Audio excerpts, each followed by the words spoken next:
Okay.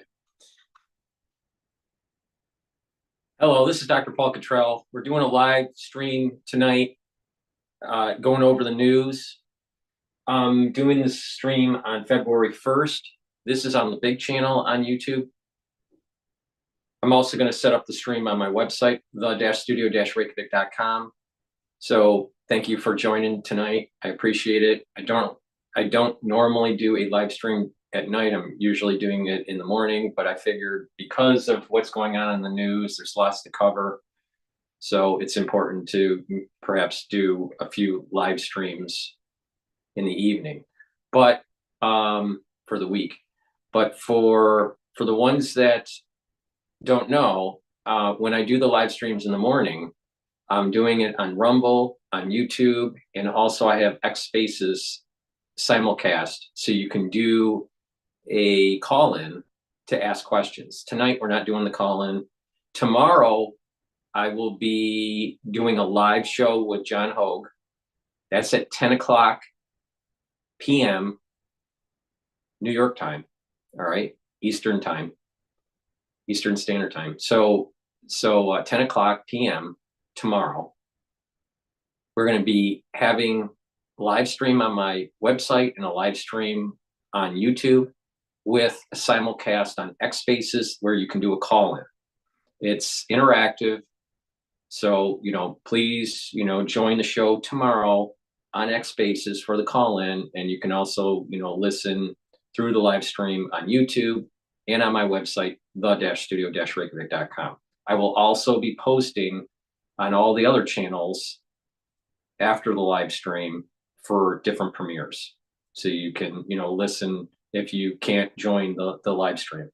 This is listened to and watched by many people around the world. So please join. It's I think having people call into the show and ask questions to the guests is an important feature, because the show is supposed to be interactive. That's the whole point of the show. So thank you for joining.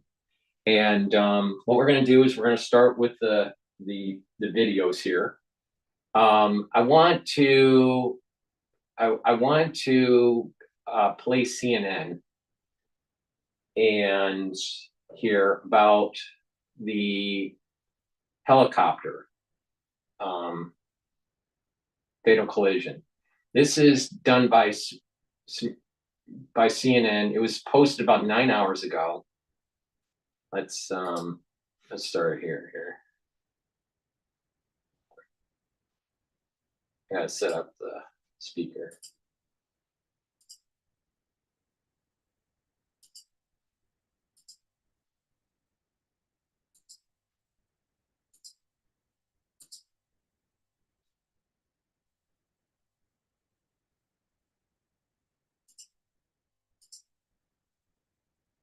Dedicated her life to defending this country.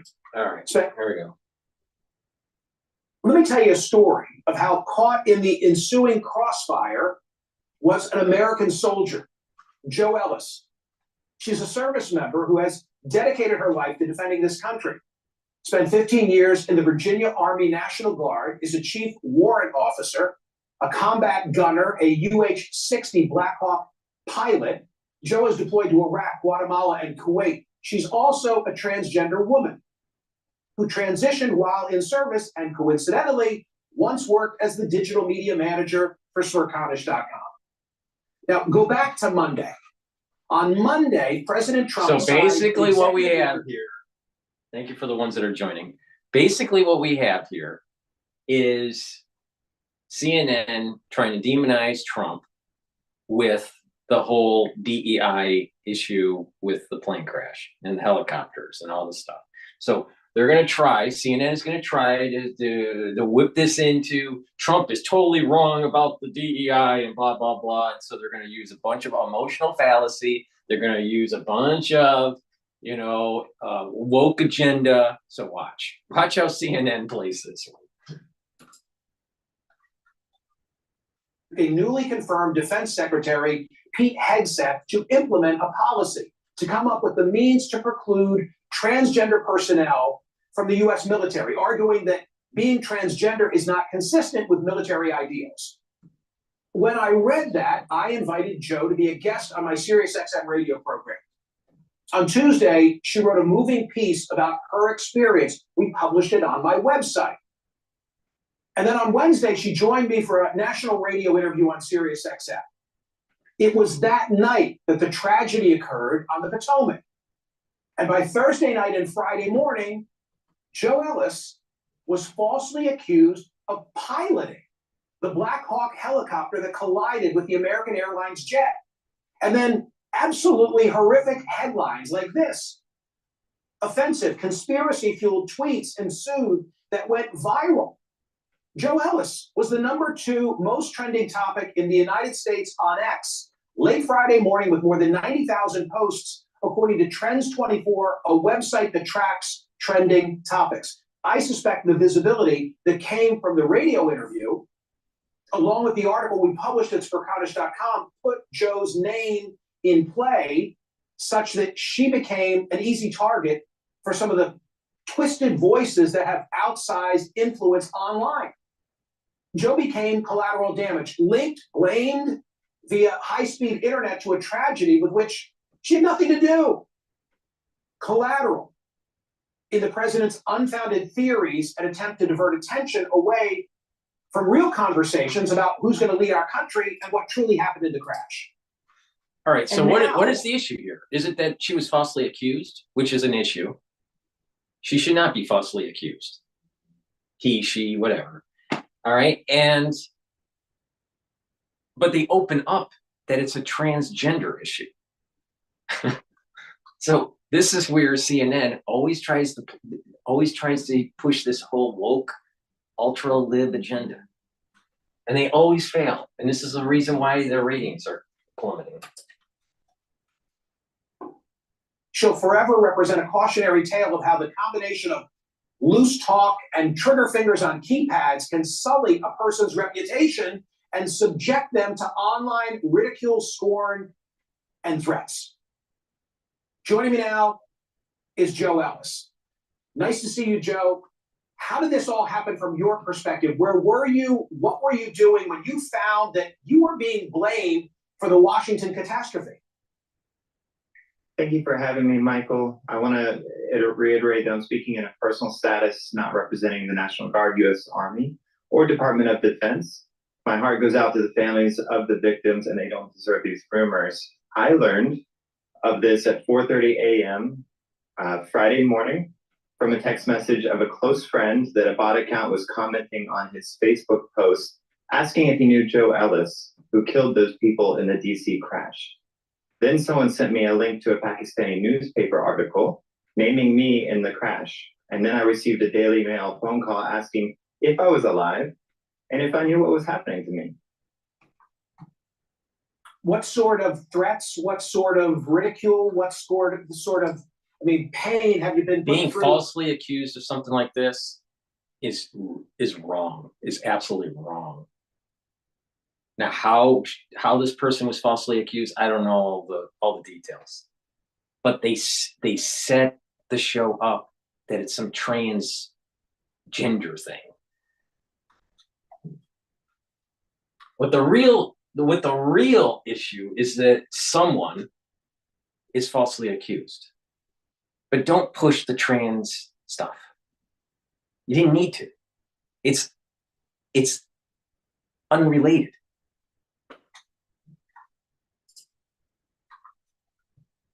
The result of this process. Well, Michael, I was not surprised by the hate. This is my reality. And now that I'm more visible, more comes. The false claims put me and my family at risk. I was surprised by the outpouring of love and support, though, from strangers all over the world sending me messages. And I believe love shines brighter than hate. So I don't believe in coincidence. You know that about me. I see causal connection. I don't think that Joe Ellis would have been wrongly blamed for the DC catastrophe, but for the comments that the president made in that press conference, where without foundation, he tossed DEI into this conversation. What's your reaction? My reaction, Michael, is that I've heard anecdotes from many of the trans community saying that they have been targeted since the comments of the president, and their safety is at risk. And I'm very fortunate from a very privileged position, but other people are not so much. If they are targeted, it is wrong. It is wrong. I don't care who it is. I don't care a pink flamingo, an elephant, a giraffe, a goat, transgender, male, female. It doesn't matter. Christian, Jew, Muslim, being wrongfully accused of something is wrong. It's just wrong. But that's the issue, not the whole woke stuff. And this is really putting people's lives at risk. Relative to your backstory, I'm going to put on the screen some of what you wrote earlier in the week. I've had symptoms of what I now know to be gender dysphoria since I was 5 years old. I learned early to hide these symptoms from my family because I thought they meant I was a bad person. This led to healthy and not so healthy coping mechanisms. I thought that if I could just be more religious, more successful, more manly, that I would cure my condition. I got married, bought a house, helped raise a stepdaughter, played drums in the church band, adopted a dog, all the things I believed a good man should do. And I really wanted to do those things, but I also secretly hoped it would fix me. It didn't work. You come from a family with a rich tradition of military service. You know now that your future service is at risk. Speak to the controversy that surrounds whether transgender individuals such as yourself should be able to serve. Well, I believe in a meritocracy, and I have met all of the standards to serve. I came out while it was allowed and part of policy. So I did what I believe was totally legal while serving, to come out and to serve openly. And in my mind, I still meet those standards today. And any deviation from the standard, it should be what decides if a person should be fit to serve or not. Changing the standards to target a very specific group is very different. Joe, let's talk. Is your marketing tech stack stuck in the past? Indeed it is. Upgrade to AppSpot, the world's leading MMP, with the most. Joe, let's talk now about something you'd probably rather be addressing, which is your actual experience in flying helicopters. You know the corridor. You obviously were not involved in any flights there this week, but you know the corridor. Talk to me about your reaction to this catastrophe based on your knowledge. Yes, Michael, I've flown those routes like many pilots. I've seen on the news many people speaking to this. I've always felt safe operating in that airspace thanks to the rigorous Army training that I've received and the helpful air traffic controllers that guided me along those corridors. I'm not an accident investigator, and I'm not really qualified to speak about the crash specifically. Is it a particularly, I get that and I respect it, is it a particularly difficult area from your perspective as a helicopter pilot in which to fly as compared to other places you've been? You've flown all over the globe. I would say that it is busy, like many areas that have busy airports. There's FAA training that is required to fly into those areas, and we take all the necessary precautions anytime we fly into the area. What has been the reaction from those with whom you have served to A, your transition, and B, the way in which wrongly you were injected into this controversy this week? Overwhelming support, Michael, from my battalion commander, from the Adjutant General of Virginia, from up and down, left and right of the ranks, from civilians, from veterans. So just to pause for a quick sec, there's breaking news here that Democratic National Committee chooses new party leadership.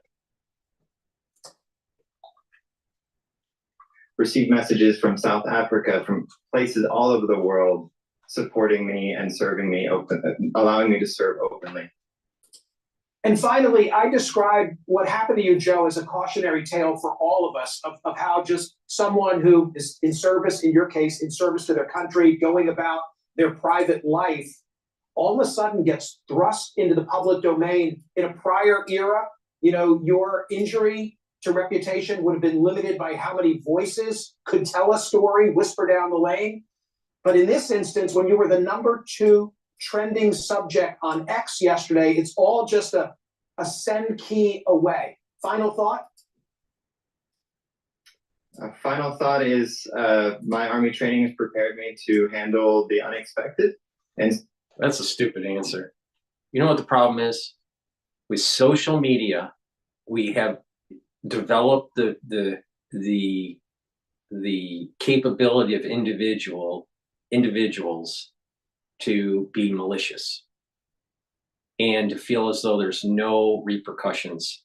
We've lost ethics, we've lost civility, and we have developed this environment, what I call the infestation, where people are very mean, people are cordial, people have opinions and aren't willing to listen respectfully to others. The civility of society, especially in the United States, has really declined since social media. And many, many people have now plugged into this, and they get sucked in, and it becomes kind of like almost a wrestling match. You know, and it's kind of like this, you know, this kind of show. And individuals are not reading as much anymore. Individuals are not writing as much.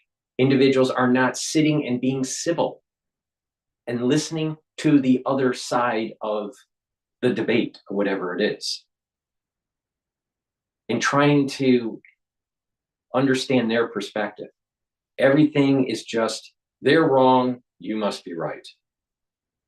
Right? So we need to step back and look at the 3 pillars that make a society great. It's God, country, and family. The moment you erode one of those pillars or all those pillars, your society is in decline.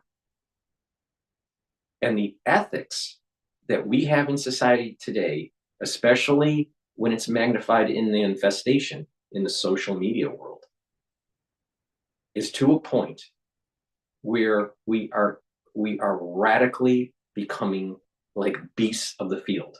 We're no longer human. Human beings don't act like this. It's an infestation. This is what bugs do. This is what beasts of the field do. So people are doing the scrolling on TikTok, or people are doing the scrolling on X or Facebook, or even scrolling on YouTube. You know, everything's now turning into lower content, lower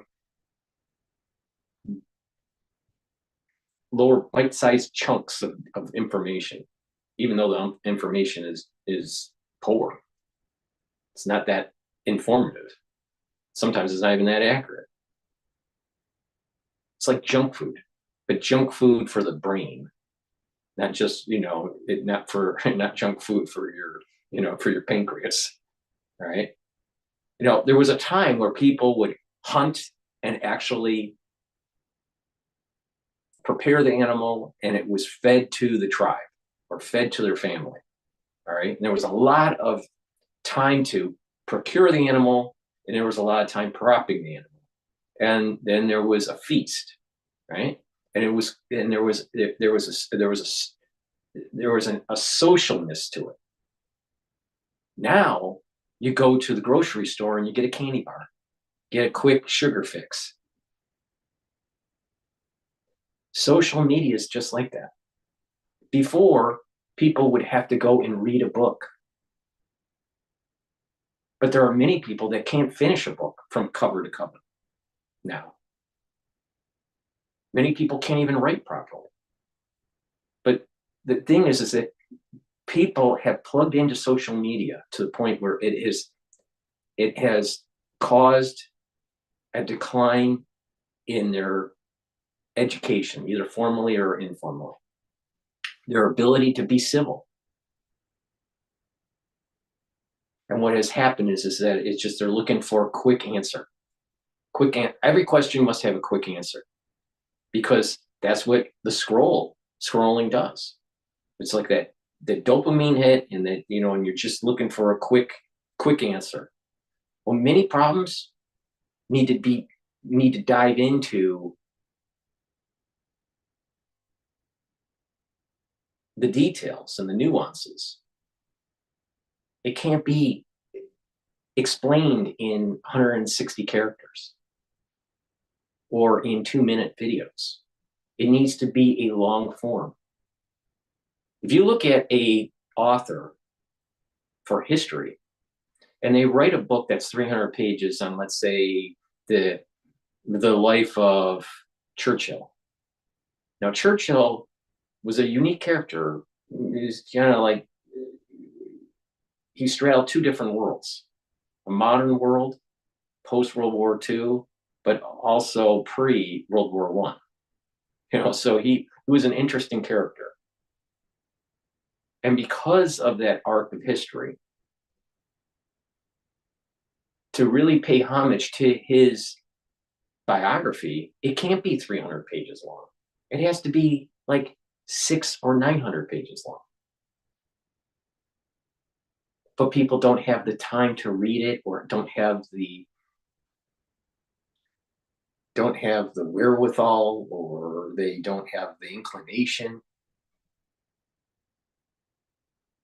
So they're looking for a quick ChatGPT summary. So you're seeing this problem, the infestation, the lack of civility, the lack of being able to dive into a problem deeply, going into also work, where people are now trying to leverage systems, AI systems or search engine systems, to automate processes and to just do summaries. So you don't have to read the article now. You just feed it into ChatGPT and it'll automatically give you a 10 bullet point summary. Meanwhile, your reading level goes down, your vocabulary goes down, and the speed of reading goes down.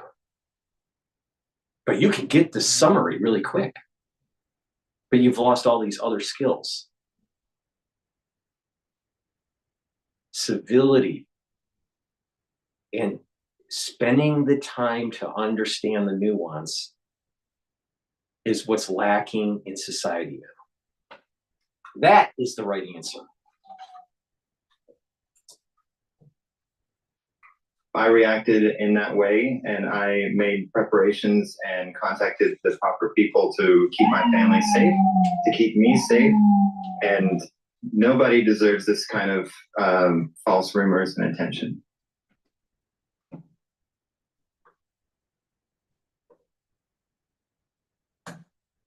All right, so that was CNN. I'm not impressed with CNN at the moment. All right, so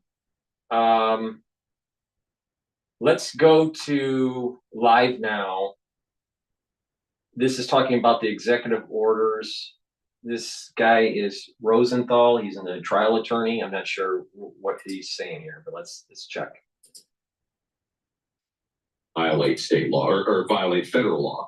If they are actively violating federal law, potentially illegally harboring or trying to thwart, if you will, affirmatively take actions that prevent the federal government from doing their directives, then you have that confrontation. So what you're going to see is, in all likelihood, states that aren't going to cross those lines. I don't think they're going to be quite that brave, but they're going to basically say, look, we're aggressively not going to enforce your agenda, Mr. Trump. We're going to sit on our hands, and we're just not going to do a darn thing to advance this. And you let me just pause for a sec, even though, right, his voice reminds me. Now, you got to remember, I'm Gen X, all right? And I remember on the radio in the early 70s, on the radio in the early 70s, all right? We're talking like 74, 75, all right? I remember that my grandmother had this like radio. It was and it was on the kitchen table. She had a dining room table and she had a kitchen table. And on the kitchen table there was this radio. It was kind of plastic. Maybe it was GE, General Electric, but it had some knobs on it. And it was very simplistic. Of the time. And I remember the voice of some of the radio station, the voice announcers for the radio stations in Detroit. And now we're talking AM. Wasn't FM. This was AM radio. And his voice sounds just like what I remember in 1974, 1975 on the radio that my grandmother was playing, in the morning. Just the tidbit. That's sort of where these things lie. And to be clear, look, it's good politics. Donald Trump got elected with this agenda. He thinks it's good politics to kind of force this issue. If you're an elected official in the state of Oregon, he's got that deep voice. You see, if he could easily, he easily can accentuate it a little bit, and it would be a radio voice. Any of these cities that consider themselves sanctuary cities, it's good politics to fight Donald Trump there. So you're seeing sort of the elected officials kind of retreat back into these, into their serving their people, their constituents who put them into office. Jeremy Rosenthal, always a pleasure to talk politics and trial with you here on Live Now. Box, thank you so much for your candid conversation and perspective. All right, so they're on commercial break here. So let's take a look at, this was 1 hour ago, posted by Fox News. Former pilot in-flight collision likely caused by Philly crash. All right, in-flight explosion. Okay, in-flight explosion likely caused Philly crash. Now let's see what they have to say. This is news to me here. All right, for more on both plane crashes, let's bring in former pilot and aviation attorney Arthur Rosenberg. Arthur, thank you for taking time. We appreciate your insight, and let's just get your initial reaction. We've all seen the horrific crash in Philadelphia around 6:30 last night. What do you make of what may have happened? I learned from covering the Washington crash as a reporter and going to the NTSB briefings, they say that in all investigations, they kind of look at three things: the human element, the machine element, and the environment element. We think that it was a cold but not particularly harsh environment night. We now just heard in a voice report from the jet company that there was nothing wrong with the plane. So could this be human error? Yeah, so the NTSB looks at man-machine weather. I think the most dispositive piece of information we have now are the film that was captured. What I saw in that film, and I kind of juxtaposed that with the radar data, which is available now. So what do we know? We know the plane was climbing out, it was in the air about 40 seconds, had reached about 200 knots and about 1,600 feet. When you pick up the film that we have of the crash sequence, it looked like all forward movement of this Learjet 55 stopped. It was preceded momentarily by what I saw was a big flash, probably an explosion. The plane nosed over almost vertically and then went on down within seconds and hit in North Philadelphia. So it devolves down to this: what could cause an in-air explosion like the one that was captured on the film? One of two things or both. One, this was an air ambulance. There were oxygen tanks on board. This is a different thing. We don't know specifically what of the oxygen tanks were, although some were captured on the ground. And they looked like something. So I was thinking that it was the DC crash. This is something totally different. This is the helicopter air ambulance crash that took place in Philadelphia. There, which can be incredibly flammable if those tanks are punctured in flight. And number two, jet fuel. Now, the back of this Lear 55, near the engines, there are fuel bladders. If the engine had a failure through a compressor blade, a turbine blade, and punctured those bladders, it could cause a massive explosion. So either way you slice that, I saw in-flight explosion. Seems the most likely cause, based upon available information now, would be the oxygen tanks or a fuel tank perforation, and tragedy that followed. You know, Arthur, you're touching on something that Chris Bauer, aviation expert in our last hour, touched on. Now, my take on this, all right? Okay, so there was this air ambulance thing, crash. Okay. There's also the crash that took place in DC with the helicopter and the plane that everybody knows about.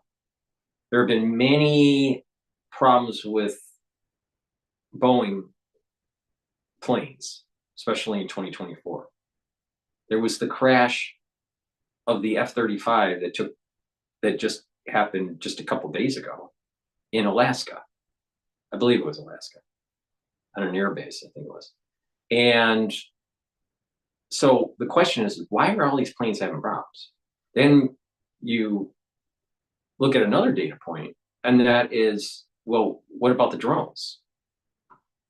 We heard a lot about the drone, then all of a sudden the stories about the drones went away. Kind of strange how that happened. And then you have the UAPs and UFOs and all this stuff, right? So like, what's really going on? Now, is there, someone typed in the text message and it was, what do I think about electromagnetic shifts? Well, maybe there is some shifting that's taking place on the Earth that's shifting, it's causing something with the radar systems and whatnot. Maybe, I don't know. Is HAARP causing some of these problems? Probably. But if you look at it from a metaphysical point of view, and sometimes I like looking at these events through a metaphysical lens, the metaphysical point of view is like, it was warned in old texts that the birds will fall out of the sky. Now, I didn't say what kind of bird. At that time, when it was written, it was assumed that those birds were either angelic, they're like angels, right? That straddle heaven and earth and they're coming down. That's one interpretation. Another is they're actually animal birds, right? Avians, that are falling out of the sky. Another data point to take a look at is like, well, we're starting to hear a lot about avian flu. So are we being hinted that there are things that are going to be falling out of the sky, and that it's going to create a much more eventful calamity that is more long lasting than just plane crashes or changing of weather? So if we look at these biblical texts about the birds falling out of the sky, what does it really mean? Are they angels? Are they UAPs? Are they future technology that we call airplanes or helicopters? We don't really know. Could it be spiritual beings that fall, from the firmament? Who knows? But it is odd that I'm sitting back and I'm thinking about this arc of history, going back to all the way into the early 70s and turning on the radio, right? How often throughout these last 5 decades have we seen so many things happen in the sky in such a short amount of time? So many problems with the sky. And I would suggest that we're probably at peak event sky issues, all right, if you want to call it that. I don't remember in my lifetime seeing so many problems with planes and birds and weather. So what's going on? Is it a natural phenomena? Is it a man-made phenomena on purpose or accidental? Or is it a spiritual phenomenon?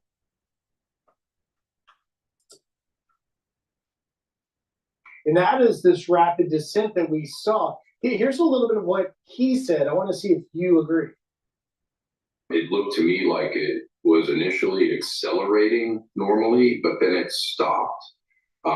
It seemed to have leveled off, and then it started a descent. Ultimately wound up descending at over 11,000 feet a minute. I think looking not just at biblical texts, someone typed in the chat, it's not just biblical text to look at, it's also mythology. Mythology hints at like things that happened in the past or maybe things that will happen into the future. So looking at all these texts, I think are important to get, just get a handle on it. It doesn't mean that's exactly what's going to happen, but at least opens up our eyes to a wider reality, a potentially wider reality. Do you agree with that? And would an explosion account for a rapid descent like that? Yeah, so what he said objectively, I completely agree with. What I'm kind of like drilling down with is what could cause that based upon available information. And for me, there's only two things. Massive explosion, either caused by an oxygen explosion, probably a tank on board, oxygen tank, or perforation of a fuel bladder in or near the engines. Once that happens, the engines flame out, there's no forward movement, which accounts for why the forward movement visually in flight, as captured on the film, seems to show the plane basically stopping in midair, followed by the fatal plunge to the ground. So the NTSB is gonna do their full investigation, but I would note for your viewers that this plane is registered to the Mexican authorities. This is not a United States registered airplane. Right. Standards and procedures are different in the two countries. As far as the maintenance of this plane, I would say I would be very interested as a plaintiff's lawyer to know what they did to that plane when it was on the ground in North Philly. They refueled it. Was the refueling done right? Was there any maintenance done to the engines? Were the engine cowlings opened up? What was done? We know that there was a massive explosion. Now we have to find out why. We do. And Arthur, just in the last 20 seconds or so I've got, just your insight on what you think may be the cause of the crash here in Washington. Yeah, well, for my money, the bottom line here is you have a Black Hawk helicopter which meandered into the airspace of the American Airlines plane. It was a half a mile outside the corridor it was supposed to be in, and at least 100 feet above the altitude. They clearly didn't see each other. The air traffic controller's job on this, for my money, was terrible. I think he was preoccupied with getting a flight on and off the main runway, runway 1 at Reagan, which is the busiest runway in the United States of America. They normally have two controllers, one handling the military, one handling civilian. The statistic that I heard, it was like on average, I think it was 800 planes a day go in and out of the airport in DC, Reagan Airport. We don't know who he was or what his prior schedule was, but I think it was overlooked in that instant of time when his attention was diverted to the civilian aircraft. This tragedy happened. A tragedy indeed, and we'll find out more. The NTSB telling us yesterday that they had begun interviewing the air traffic control witnesses that were there. We'll see where it leads us. Dr. Rosenberg, thank you for your insight as always. Thank you for having me. All right. So potentially it was explosion on the plane that caused the Philly crash. Please go to my store, the-studio-reykjavik.com. Help support my work by getting the great supplements that I offer. These are supplements that I take that are part of my daily routine. It's what I call my protocol. Some people can't afford, or they don't want to take all the different things that I take, but you may want to take different stacks or a few of them, or make your own combo based on your own body chemistry or your own needs or your affordability. But let me just tell you what I do and why I take the different supplements to improve my health. And hopefully you follow the journey with me. All right. Ubiquinol. Ubiquinol is the most bioavailable form of CoQ10. Ubiquinol is very important, especially when you get older, to be taking every day. Ubiquinol helps to improve your energy levels, improve your mitochondrial health, so it's improving your ATP levels. Ubiquinol is an antioxidant, so it's going to soak up free radicals. And ubiquinol helps to protect neurons. And neural health and neural protection is very important for people that are 40 plus. So please go to my store, the-studio-reykjavik.com, get the ubiquinol. The link is in the description of this video and all my videos. It's the most bioavailable CoQ10 that you can get. That's why you should be taking ubiquinol and not just CoQ10, because ubiquinol will absorb more in your body. So please go to my store, the-studio-reykjavik.com, and get the ubiquinol. This stacks really well with C60, NAD+, NAC, and some of the other antioxidants that I offer on my store. But I've been taking ubiquinol for a very long time, and taking CoQ10 for a very long time. But again, ubiquinol is the best bioavailable form of CoQ10 that you can get. So please go to my store, help support my work, and help support your health and your neural health. It's really important. All right. What I want to do is I want to go to Pompeo and what he said about Iran. This was posted 2 hours ago.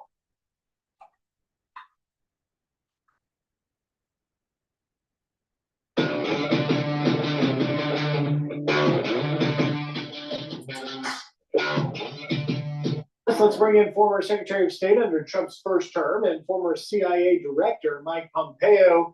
Mr. Secretary, thank you for taking time. Let's get your reaction right out of Lucas's report there. First, the tariffs. So it's Mexico, Canada, and China. One of those is not the same as the others. When you talk in terms of sort of what may be at play with the intention of the tariffs, what do you make of it?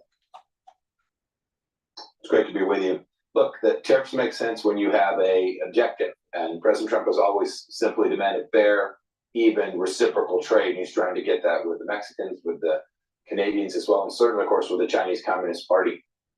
So I'm hopeful he'll be able to achieve that. I think some of the risk of inflation that people talk about is likely overstated. Some of this will end up being absorbed by the producers. And to know exactly where the economic risk will fall is difficult to know in advance, but make no mistake about it, the tariffs are legitimate means of achieving an end. I hope we've made very clear to them our expectations so that we can go back and reduce tariffs, reduce subsidies in every one of these places, perhaps say for the Chinese Communist Party, where there are multiple objectives that have to be completed, not just on trade, but on national security as well. And in terms Now, what is interesting with Pompeo? I like Pompeo in general, but there was a falling out near the end of the administration, the first term for Trump and Pompeo. It was related to January 6th, and and Pompeo tried to gain some love by Trump, but it didn't come to fruition, and he wasn't added into the second term. All right. So there's some bad blood between Pompeo and Trump. The issue that I have, I listen to the audiobook that Pompeo wrote. I think it was called America First, actually. It was a good book. And everything he said in the book was pretty positive about Trump. All right. But there's some bad blood between the two. All right. Now, what I want to focus on is that during his tenure with Trump as Secretary of State, he had a problem with his weight. All right. And a lot of people have problems with their weight. All right. I mean, it's a big problem in the United States with people being overweight and having a high BMI and having cholesterol problems and all this stuff, right? He has really worked hard to slim down, and he has maintained the weight loss. Now, a lot of people don't realize this, that when you build up adipose tissue, all right, and you are overweight, and toxins and chemicals will hide in that fat tissue. All right. And a lot of people, when they start losing weight, they may actually feel a little sick when they're losing the weight, because these toxins are being released into your bloodstream and they're getting filtered out. All right. So that's one side effect of losing weight. It's better to lose weight, but people store toxins in their adipose tissue. And another thing that people don't realize is that once the adipose cell is formed, it stays in your tissue for a long time. Even when you lose weight, you may lose weight. You've lost not adipose cells. You've lost you lost what the adipose cells are storing, which is triglycerides. All right. So when you have a lot of fat, you have a lot of triglycerides. So when you lose weight, you're releasing some of these toxins into your bloodstream, and you have to filter them out. And you may feel sick because of that. And you're releasing over time these triglycerides, and you're burning them off. This is why keto is such a great way to lose weight. So when you lose the weight, you have to keep the weight off for 5 to 7 years, because it takes about 5 to 7 years for the adipose cell to die. And this is the reason why the yo-yo diet, the yo-yo diet happens. They lose a lot of weight, and then they change their diet. That's bad. Maybe they change their exercise. They're working less. They think that they're fine, and then they gain the weight back really quick, because the adipose tissue has not died. You just lost triglycerides, the stuff that the adipose cell is holding. That's what you lost. You didn't lose the fat cells unless you went through liposuction. So it takes 5 to 7 years of maintenance to actually shed those adipose cells. And the reason why is the body is saying, okay, faster, feast or famine.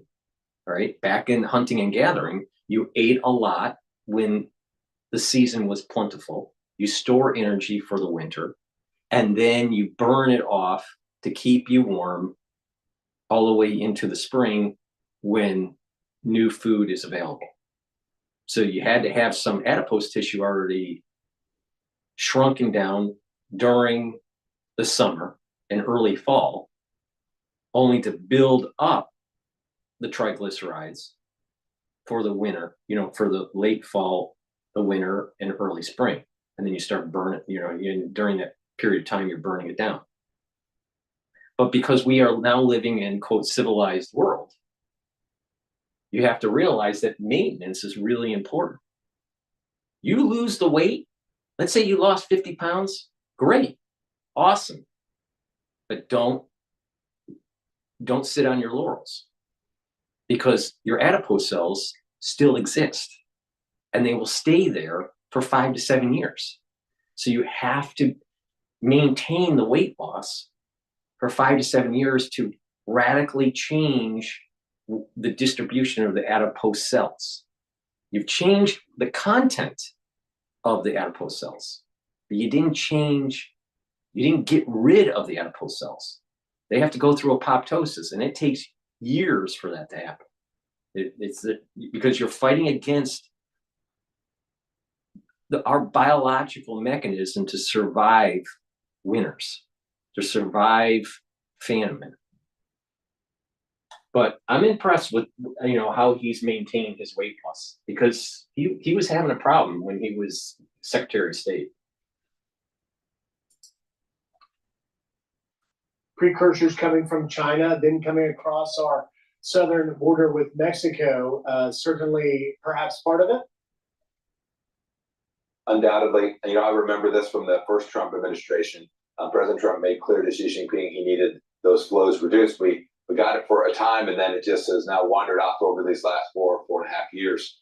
How we have to get that back. This is decimating communities all across America, and the Chinese Communist Party has the capacity, the capability, Griff, to actually pull that off. They can stop this if they choose. They've chosen not to. We need to impose costs on them until they do. Mr. Secretary, I want to turn to the Middle East. Obviously, great news today. More hostages, including Keith Siegel, one American, released today. We know there are 6 Americans that remain in captivity, 2 of which we believe are actually alive. What do you make of today's development and where this heads? Well, it's never bad news when Americans come home. It's joyous. It is glorious. It is, for those families, it is unimaginable glee to see these folks return home. And having said that, I think in one of the early reports, there were 138 Palestinians, terrorists released.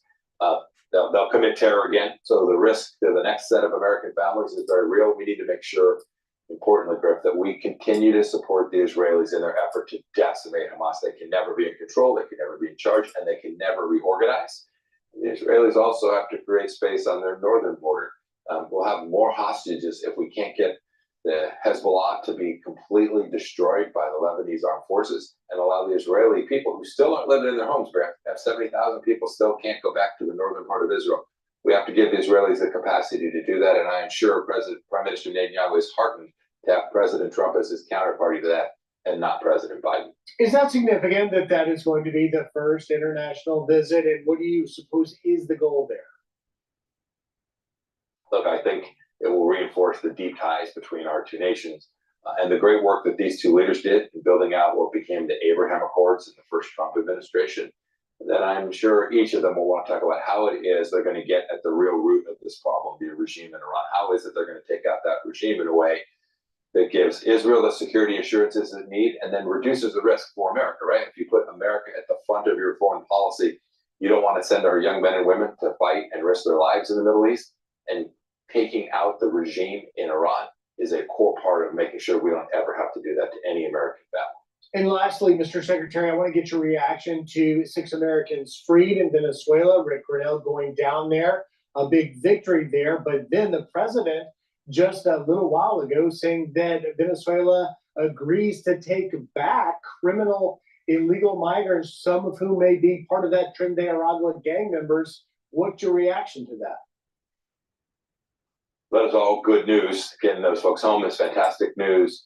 Getting these violent criminals out of America, also really good news. What I don't know is what the trade for that was. That is, if there was some deal here. I hope we have not forgotten that Maduro is an illegitimate leader of the country, stole the election. Second, he's an indicted kingpin in the United States of America. And then finally, what's so rich about this? Again, the bad blood between Trump and Pompeo partially was because of the JFK release records.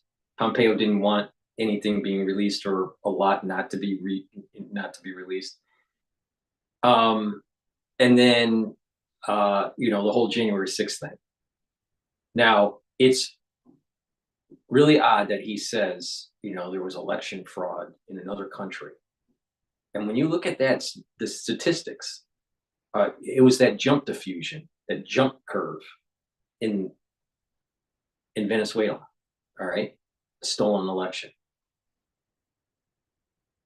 that jump to fusion curve was very similar to what we saw in 2020.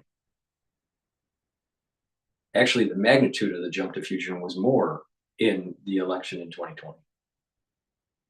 And so all those data scientists out there, that is proof positive. That curve, that jump to fusion curve, is proof positive of interference. But he was demonizing people during January 6th.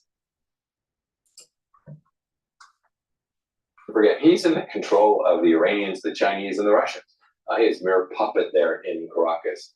And he is evil incarnate. He is bad for our region, and we need to make sure that we continue to use American power in the Western Hemisphere in a way that protects and puts America first, and we don't go down a path of thinking we can negotiate with someone like Nicolas Maduro on the security matters that matter so much to the American people. And just, we've got to let you go, Mr. Secretary, but it sounds just there's a bit of caution, trepidation in negotiating or dealing with Maduro, something that the previous administration didn't do. Do you have a word of caution for this current administration? I remember how we handled it in the first one. We put enormous sanctions, real pressure on Maduro. We almost got him out of there. I hope that will be the same model. I hope that will be a model that understands that if you can get to a great outcome for America, so be it. But the chance that Nicolas Maduro is going to do anything but the bidding of the Russians and the Chinese Communist Party and the Cubans seems very unlikely to me. Former Secretary of State Mike Pompeo. Mr. Secretary, thank you for taking time and joining us today. Thank you so much. You have a good rest of your weekend. Don't forget ex-CIA. Please go to my store, the-studio-reykjavik.com. Help support your health and the work that I do by getting the NAD+. NAD+ is a supplement that I've added to my stack. NAD+ boosts up energy levels. NAD+ helps to repair DNA damage in your nucleus and in your mitochondria. Some people don't know that your mitochondria also has genetic code. So you have damage in your mitochondria DNA and in your cellular DNA. So DNA Plus helps to repair that. In addition, DNA Plus helps to protect your neurons. It's synergistic with ubiquinol and C60. So please go to my store, the-studio-reykjavik.com, get the NAD Plus, help to repair your DNA, boost up your energy levels, and protect your neurons. This is a great way to improve your neural health and repair the DNA damage that accumulates when you get older. Very important. So please go to my store, the-studio-reykjavik.com. Don't forget to use discount 5. It's all caps, discount number 5. You get $5 off on any order. All right, I'm going to go to Al Jazeera, and they're talking to Professor Mearsheimer.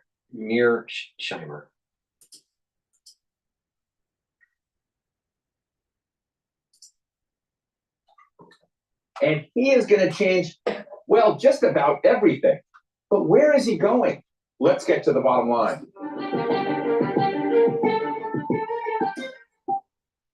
President Trump wasted no time in his first few days in office telling Americans and the world that there's a new sheriff in town.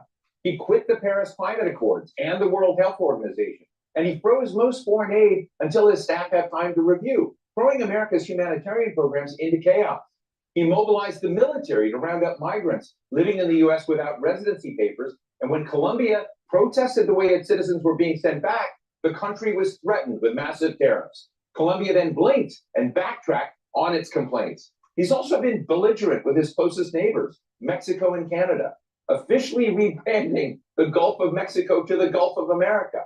He's hammered Denmark's prime minister, trying to bully her into selling Greenland to the United States. He was involved in the Gaza ceasefire even before he took office, and now he's working to blow out the flames of the Ukraine-Russia conflict. So where is all this leading? What is Trump's worldview? Are we seeing the emergence of a new American realpolitik in the world, or are global tensions going to go from bad to worse? Today, we're talking with one of America's preeminent political scientists, John Mearsheimer. Why is it mutually exclusive? why can't America grow and helter skelter at the same time? Political science at the University of Chicago. John, it is terrific to be with you today. And look, if there ever was an inflection point in foreign policy, Donald Trump coming in seems to be one of those. And so let me just ask you, what do you think Donald Trump's strategic map looks like or should look like from the Mearsheimer perspective? Well, he's inherited a set of problems from Joe Biden. And the two principal problems that he's inherited that he has to deal with are the conflict or the genocide in Gaza, number one. And number two, he has to figure out how to settle the Ukraine war. We could say there's a third big issue he has to think about, which is how to deal with Iran, and especially Iran's nuclear program. But the agenda has been clear since the day that Trump got elected as to what are the problems he has to solve.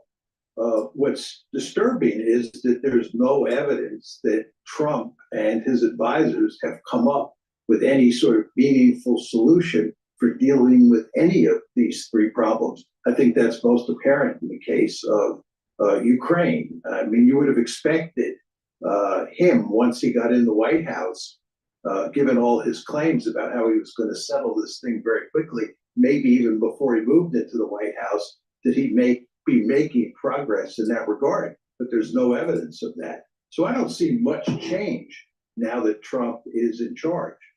Well, let me ask you one element of the global scene that you didn't mention that I want to get into later in the show is China. So we've got Ukraine, Russia, you've got Gaza, you've got Iran, but China's sort of out there and has been one of the touch points for Donald Trump's campaign and his focus. But he seems to have wound down some of the tensions. You and I have talked before saying there's no more important challenge for the United States down the road than organizing its affairs to deal with the China challenge.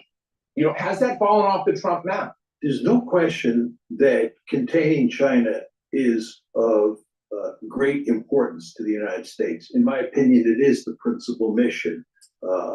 But the problem that we face, and Biden faced this problem as well, is that we're pinned down in Ukraine and we're pinned down in the Middle East. And the last thing we need is trouble in East Asia with China. So we have gone to great lengths not to get into any kind of crisis or shooting match with the Chinese.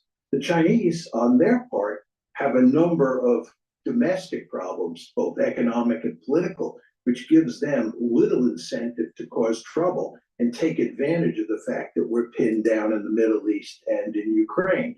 And that's the reason that I think China is on the back burner, and it's Ukraine, Iran, and Gaza that are on the front burner.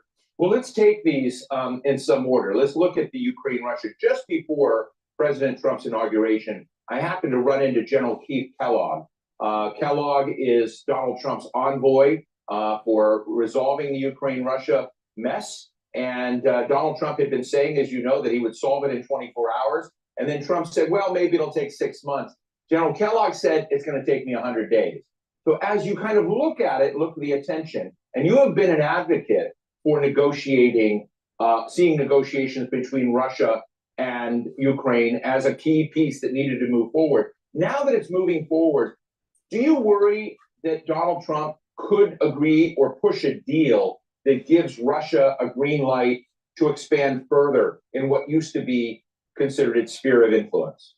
I don't think that Donald Trump is going to reach a meaningful agreement with the Russians, and I can explain why. And I think the end result is that this war is going to go on. And I think the Russians have a vested interest in taking more territory than the 4 oblasts and Crimea, which they've already annexed.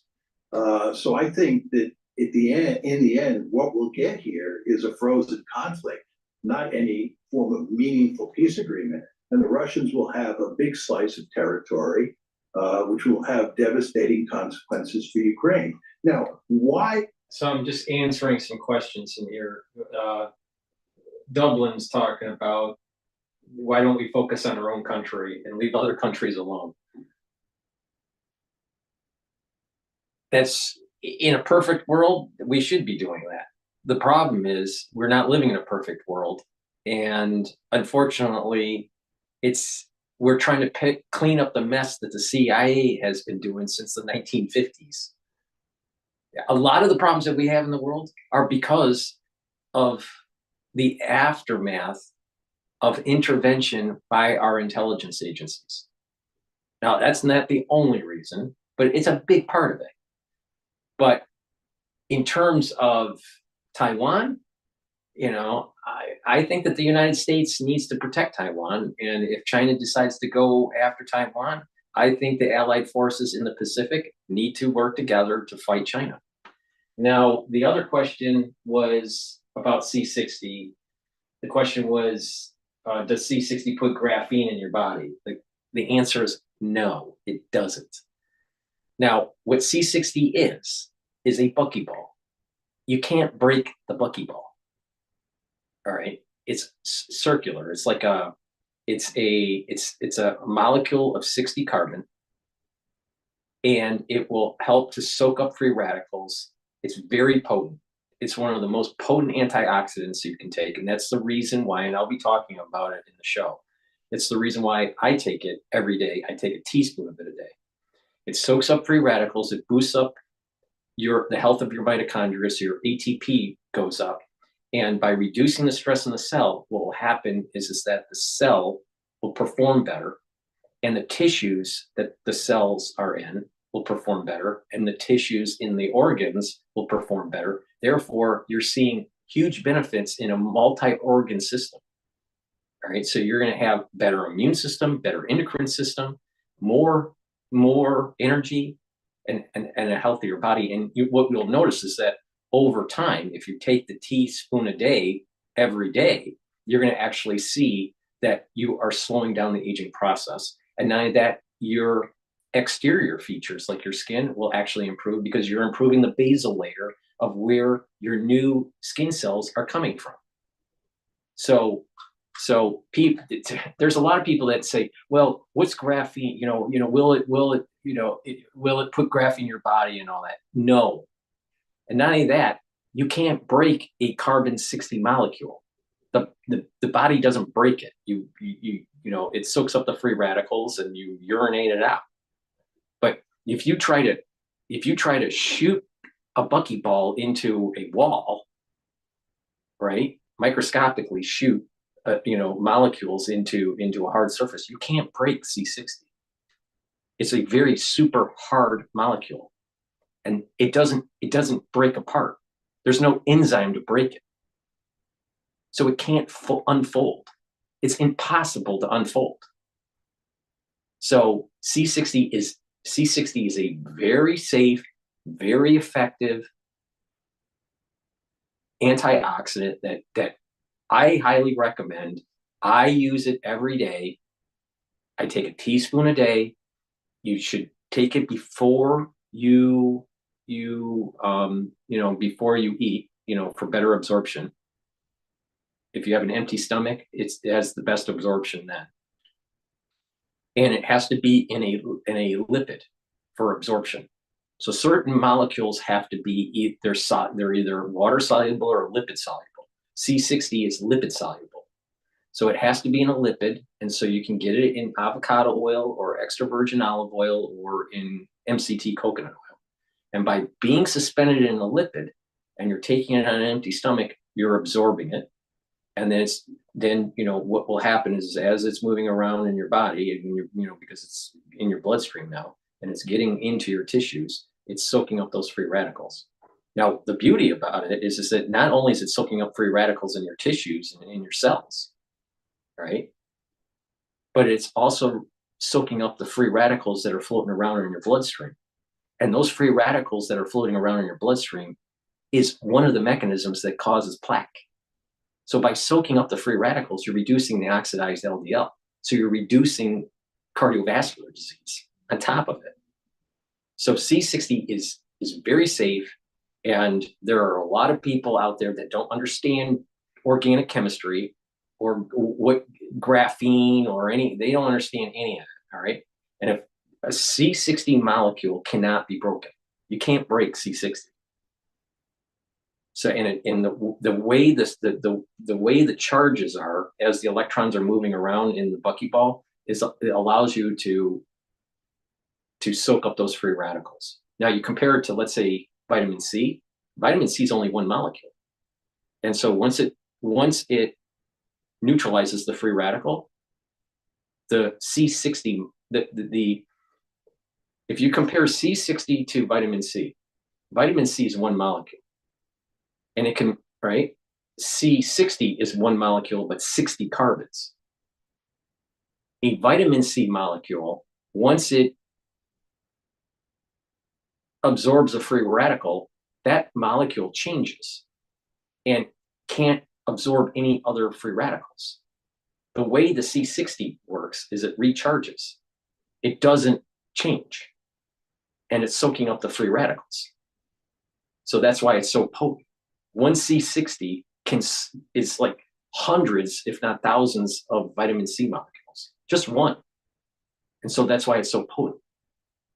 But you can't break C60. There's no enzyme that the body has to break C60. It can never unfold. So hopefully that answers your question. Is it the case that I think that you won't get a meaningful peace agreement? It's because of the conditions that Putin has put forth. Putin has said to get negotiations going, just to get negotiations going, both Ukraine and the West have to recognize that Ukraine will never join NATO and Ukraine will be a genuinely neutral state. Furthermore, Ukraine and the West have to accept the fact that Russia has annexed these 4 oblasts plus Crimea. Those are absolutely essential for Putin to start negotiations. I find it impossible to imagine how the West and Ukraine are both going to agree to those conditions. And if they don't agree to those conditions, Putin's going to continue to push forward on the battlefield. Listening to you, John, are you saying that you expect Donald Trump to fail in achieving a peace accord between Ukraine and Russia? Yes, I don't think you're going to get a peace accord. I think what you're going to get is a frozen conflict. In other words, I think the Russians are eventually going to reach the point on the battlefield where it's clear they're victorious and the conflict will stop, much the way the Korean War ended in 1953. You'll get some form of armistice. But I think it is, and I'm choosing my words carefully here in light of your question, I think it's virtually impossible to get a meaningful peace agreement where we shut down this war and Ukraine and the West on one side and the Russians on the other side work out a modus vivendi that lasts. I don't think that is possible. Now, I want to emphasize that I've been wrong in the past and I may be wrong here. And I hope I am wrong, because there's nothing more that I'd like to see than a meaningful peace agreement between Ukraine and Russia and the West. Let me ask you about President Trump's recent comments about Gaza and the Palestinians. I should remind people that there are around 200,000 Palestinians that have been killed or injured since October 7th in this crisis. And Donald Trump says we should just clean it out, move all the people away, which I don't know, by any other term might be known as ethnic cleansing, but talking about moving people away and just giving this entire swath of Gaza to Israeli control. What are your thoughts? I think it's, number one, morally reprehensible. Number two, it is clearly illegal. And number three, it's not going to work. The Israelis have been pounding the living daylights out of the Palestinians since October 7th. Indeed, I believe they've been engaged in a genocide. This is all for the purposes of driving the Palestinians out of Gaza, and they have failed. And you now have a ceasefire, which is an admission of defeat by the Israelis. Their strategy to ethnically cleanse Gaza, and that was their principal goal. I'm pretty sure that Professor Mearsheimer bought his tie at Brooks Brothers.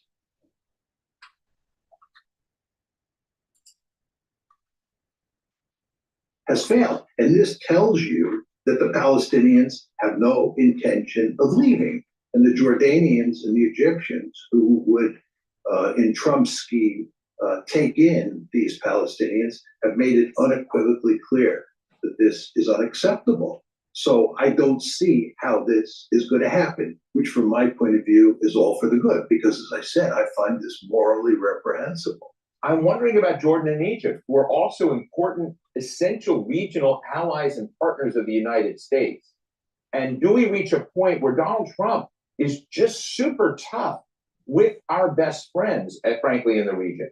And you see a reversal potentially on issues about relocating Palestinians from Gaza. It is possible. There's no question that the United States acts as a bully on the world stage. And that's especially true with regard to President Trump.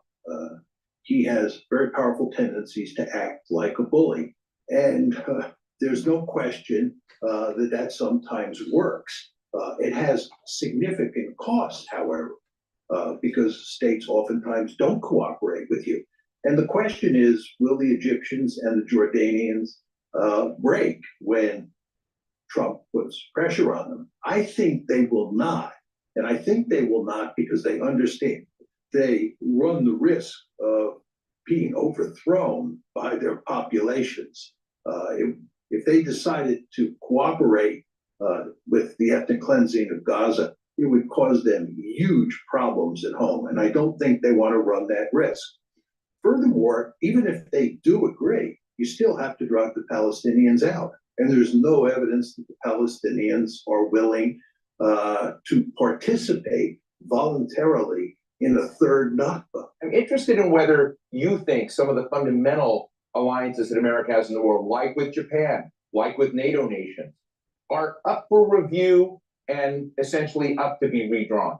The truth is, Steve, that alliances matter greatly for the United States. I mean, if you're interested in containing China, which the United States clearly is, you want to have excellent relations with your East Asian allies. You don't want to be slapping them around all the time and causing all sorts of friction inside of those alliances. Furthermore, even with regard to the Europeans, you want to have good relations with the Europeans because you want the Europeans to cooperate with you on the economic front with regard to China. And furthermore, if you're the United States and you're committed to shutting down the war in Ukraine, you have to work closely with your European allies. And again, slapping them around doesn't solve the problem. It just exacerbates the problem of shutting down the Ukraine war. And with regard to Canada and Mexico, they are our neighbors. We have a vested interest in having good relations with them. We have a lot. All right, so this is breaking news on Bloomberg. Mexico's president told officials to plan retaliatory tariffs against the U.S., while Canada's Trudeau will speak soon. Force of leverage over them because we're really powerful, but humiliating them at the same time we're trying to get our way is not the way I would bargain or deal with either Canada or Mexico. If China is the big challenge and you're like trying to onshore and reshore manufacturing back to America, bring back capacity, or look at friendshoring, don't you need friends for friendshoring? Yeah, you absolutely do. You know, I'm a realist par excellence, Steve. And as a good realist, I emphasize hard power. Right. But I'm smart enough to understand that hard power alone doesn't make for a good foreign policy. You also need soft power. You need diplomacy. You need to have an ideology that other countries find to be friendly. It's an ideology that other countries respect. And that's why the United States used to emphasize so strongly that it was a liberal democracy and that other countries should emulate us and see us as the city on the hill. This was all part of our soft power approach to dealing with the world. Now, again, I believe hard power is more important than soft power, but you need soft power. And what the Trump administration appears to be doing at this point in time is taking the soft power approach and throwing it in the garbage and thinking that we can rely exclusively on hard power. We can run around the world using the fact that we have a big stick to bully all. Now, according to Professor Dublin, we should just be out of all countries. Now, maybe that is a foreign policy that we should be enacting at the State Department. I doubt that we will. I don't agree with it, but Professor Dublin thinks that's what we should do. The countries to do what we want them to do.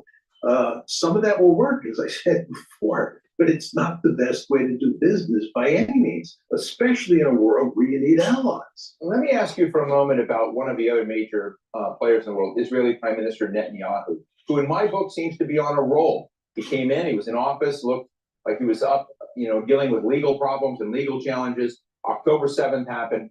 And when you kind of take a step back, even though you can say Israel had one of the biggest intelligence failures of its history on October 7th, when you look since, you see the pagers and walkie-talkies blown up.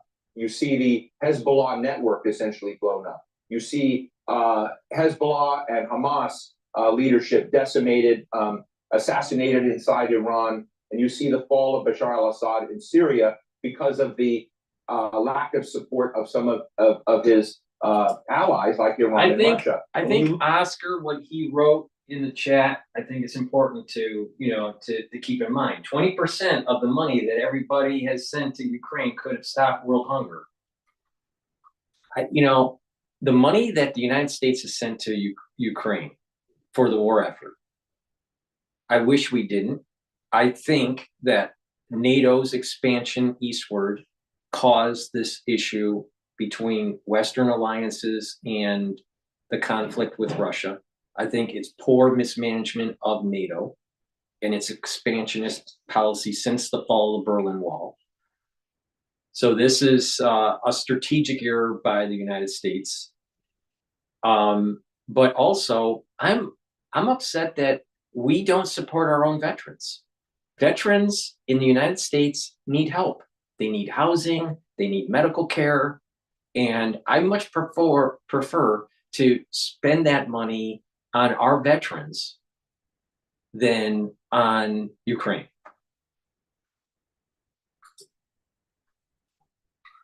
At that, and the way in which the Middle East terrain has changed for Netanyahu, would you agree with me that Netanyahu is on a bit of a roll right now?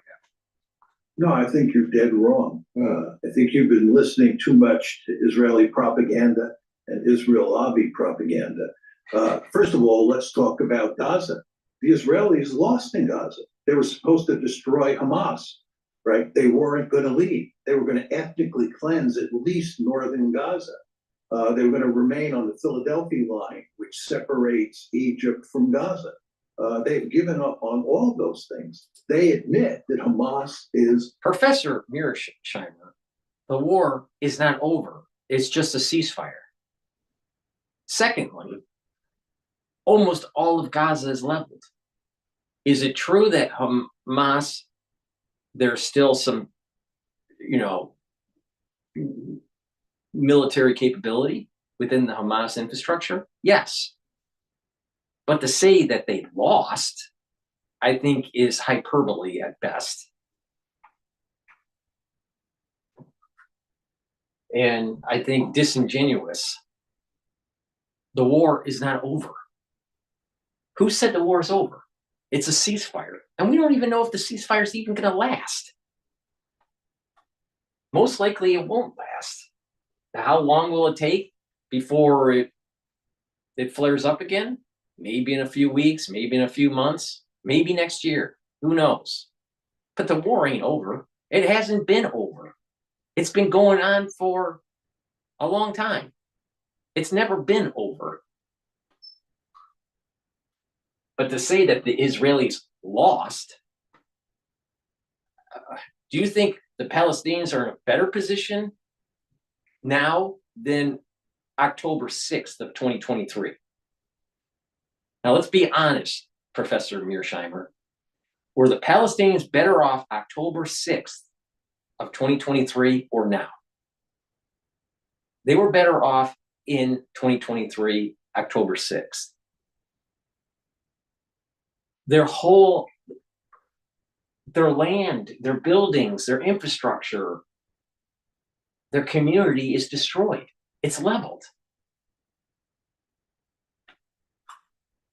Now, is there a clear winner? No. But is there a clear loser? I would say that the Israelis have more points on the board at this moment in time.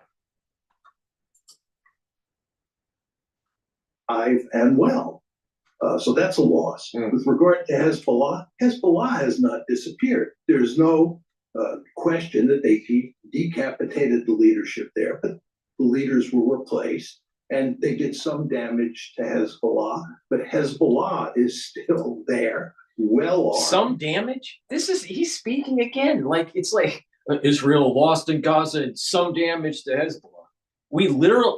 Israel literally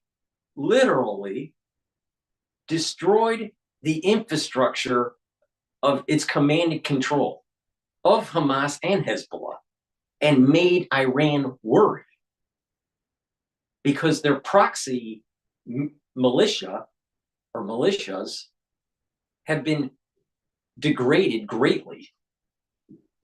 But you don't have Mearsheimer willing to say that. He's always trying to demonize and say that Israel isn't, Israel hasn't created some gains on the battlefield, some wins on the battlefield. I mean, come on. I mean,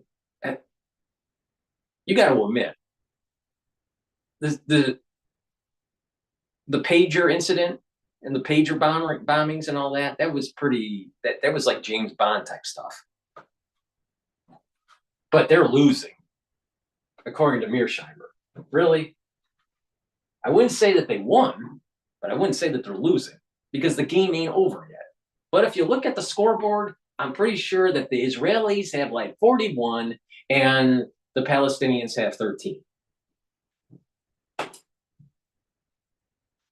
Furthermore, the purpose of going after Hezbollah was so that those hundreds of thousands of Israelis who had abandoned the north and moved to the center of Israel could go back home. Well, even though you have a ceasefire against, with regard to Hezbollah, those people are not moving north. They're afraid to move north.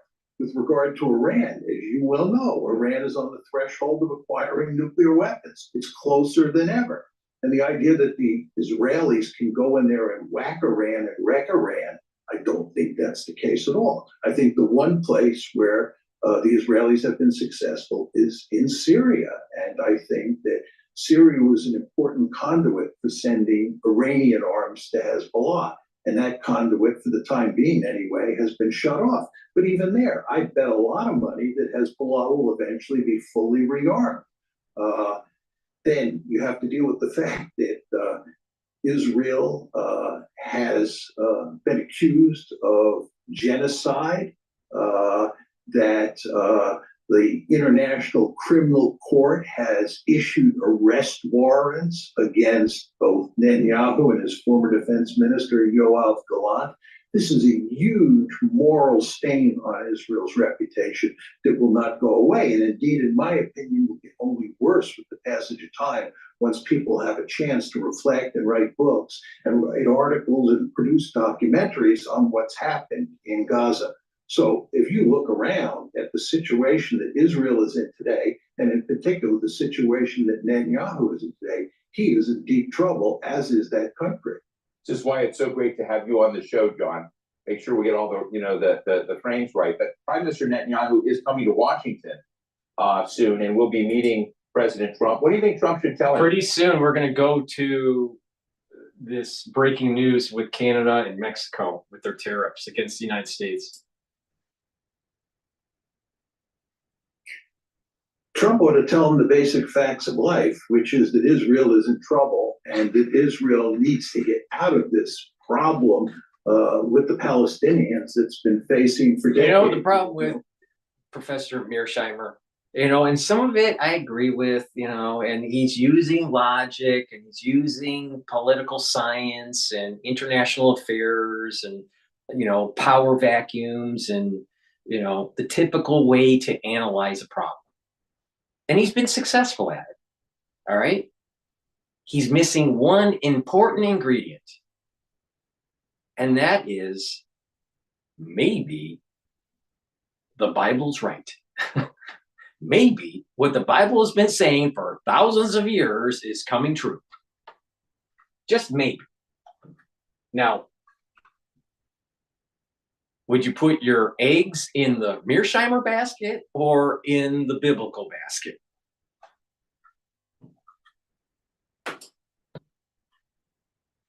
Way to do that is to reach some sort of political accommodation with the Palestinians. I mean, the one really positive aspect of Donald Trump, which separates him from most American foreign policymakers, especially people like Joe Biden, is that Trump is not a warmonger.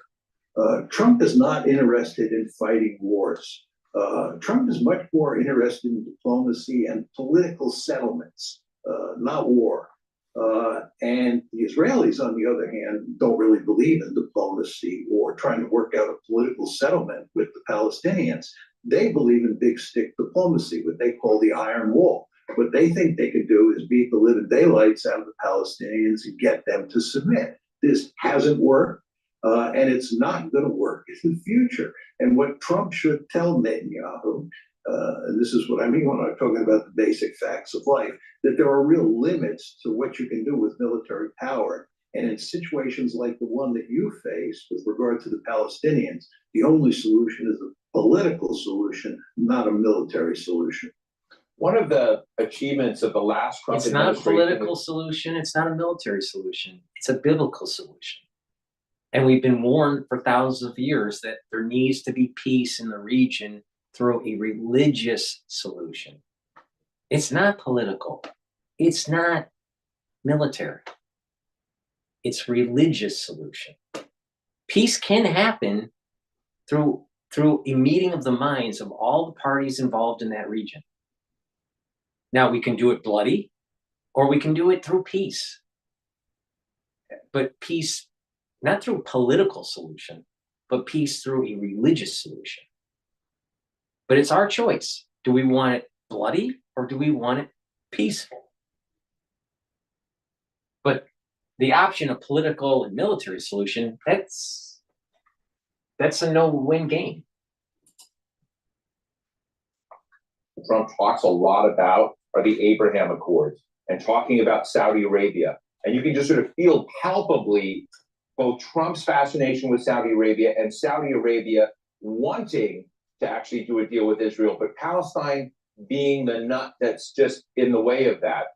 And I'm interested as, you just drew a map, a really, graphic map of what's going on in the region, that I think you think Iran is less out of it than a lot of other analysts are saying. How do you see that map changing as Saudi Arabia and Iran continue to compete in the region for security and essentially stature? Hardly at all. I think the Abraham Accords don't matter for what happens in Gaza. I don't think the Abraham Accords matter for what happens in Lebanon, for what happens in Syria, or for what happens with regard to Iran. How does a peace deal between Saudi Arabia and Israel that's basically sanctioned or backed up by the United States influence any of those? For the ones that are watching and the ones that will be watching the replay, Miss Taiwan just texted me and she was saying that a Chinese analyst says Black Hawks can be controlled remotely with the Matrix system. Does anyone know about the Matrix system, that where you can remotely control helicopters? I don't know if that's true or not. It just doesn't matter very much. But isn't it useful to have basic assumptions, key first principles about security, national security, alliances tested to see what we really care about? In that sense, is Trump providing a service? Yeah, I do think that Trump provides an important service in that regard. Just to build on your description of the foreign policy establishment, I think the foreign policy establishment does not tolerate dissent. We have a particular worldview locked into the foreign policy establishment that spans both political parties. As I like to say, the Republicans and the Democrats are Tweedledee and Tweedledum. And if you look at almost all of Trump's advisors, it's hard to distinguish their views from the views of Joe Biden and his advisors. Trump is a real anomaly here.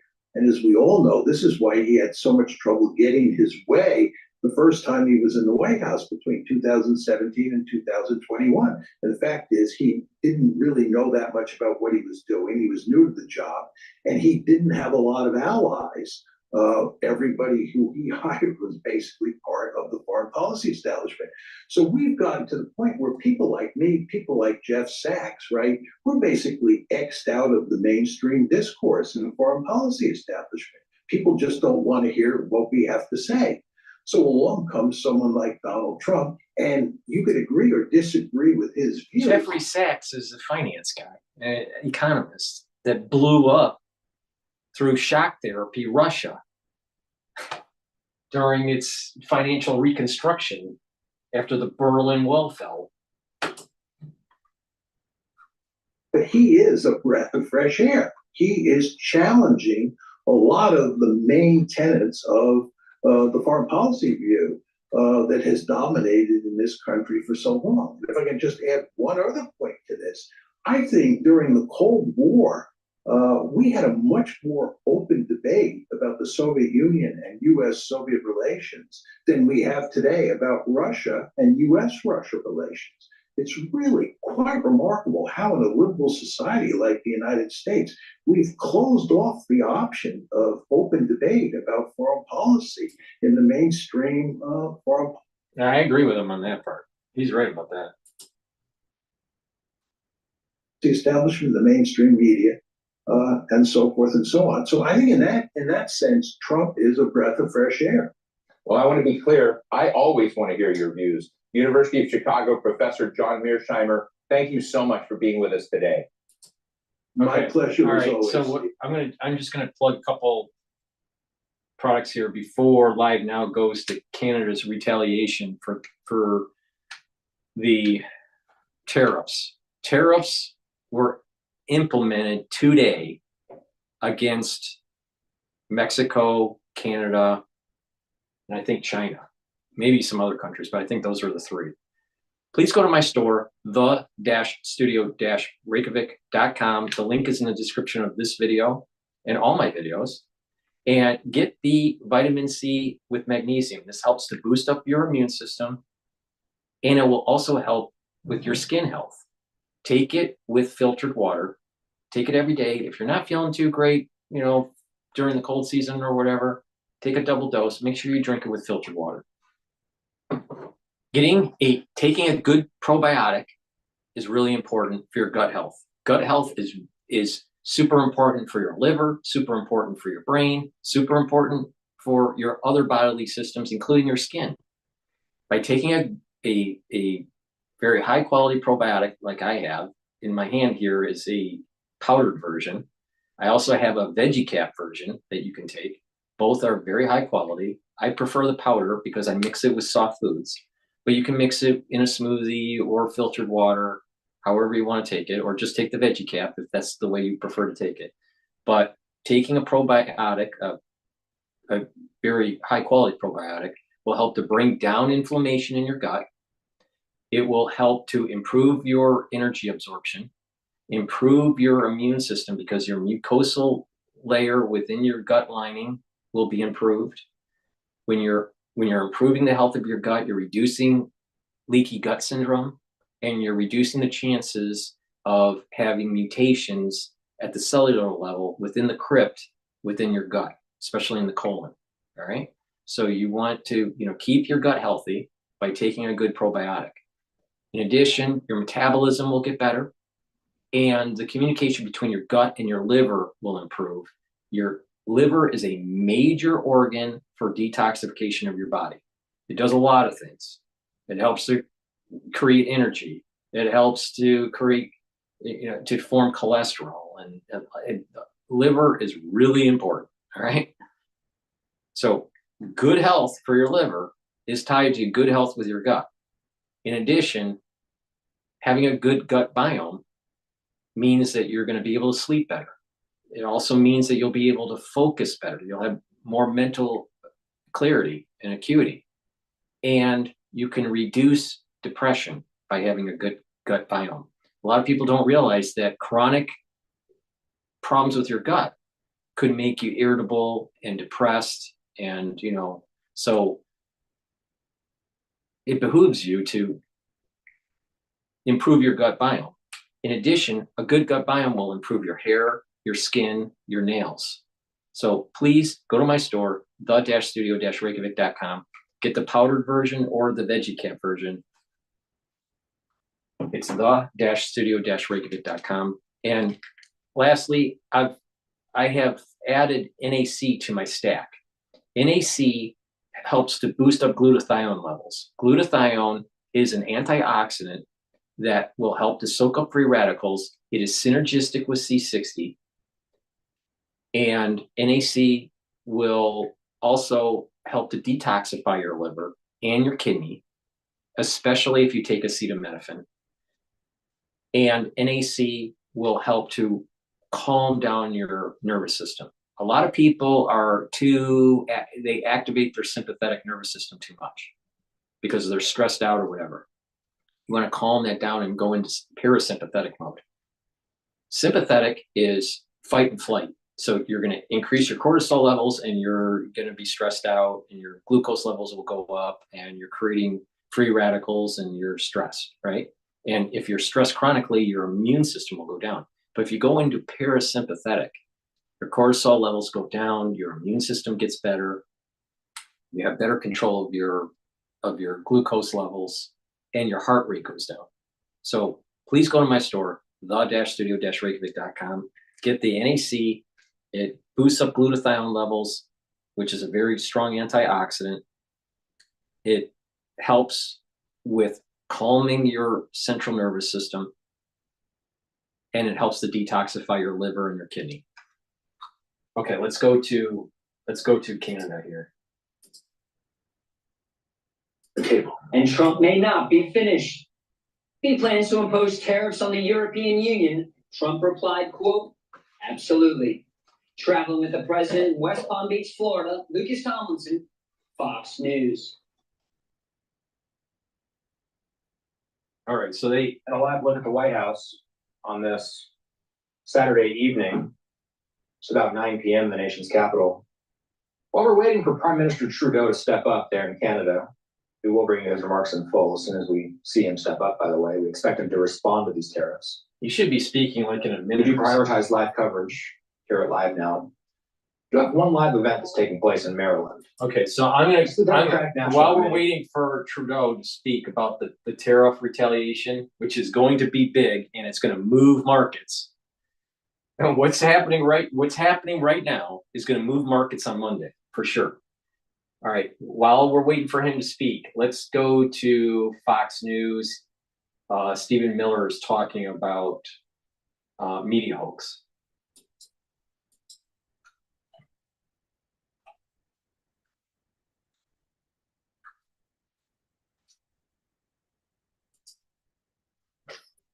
Snowden a traitor to the United States of America.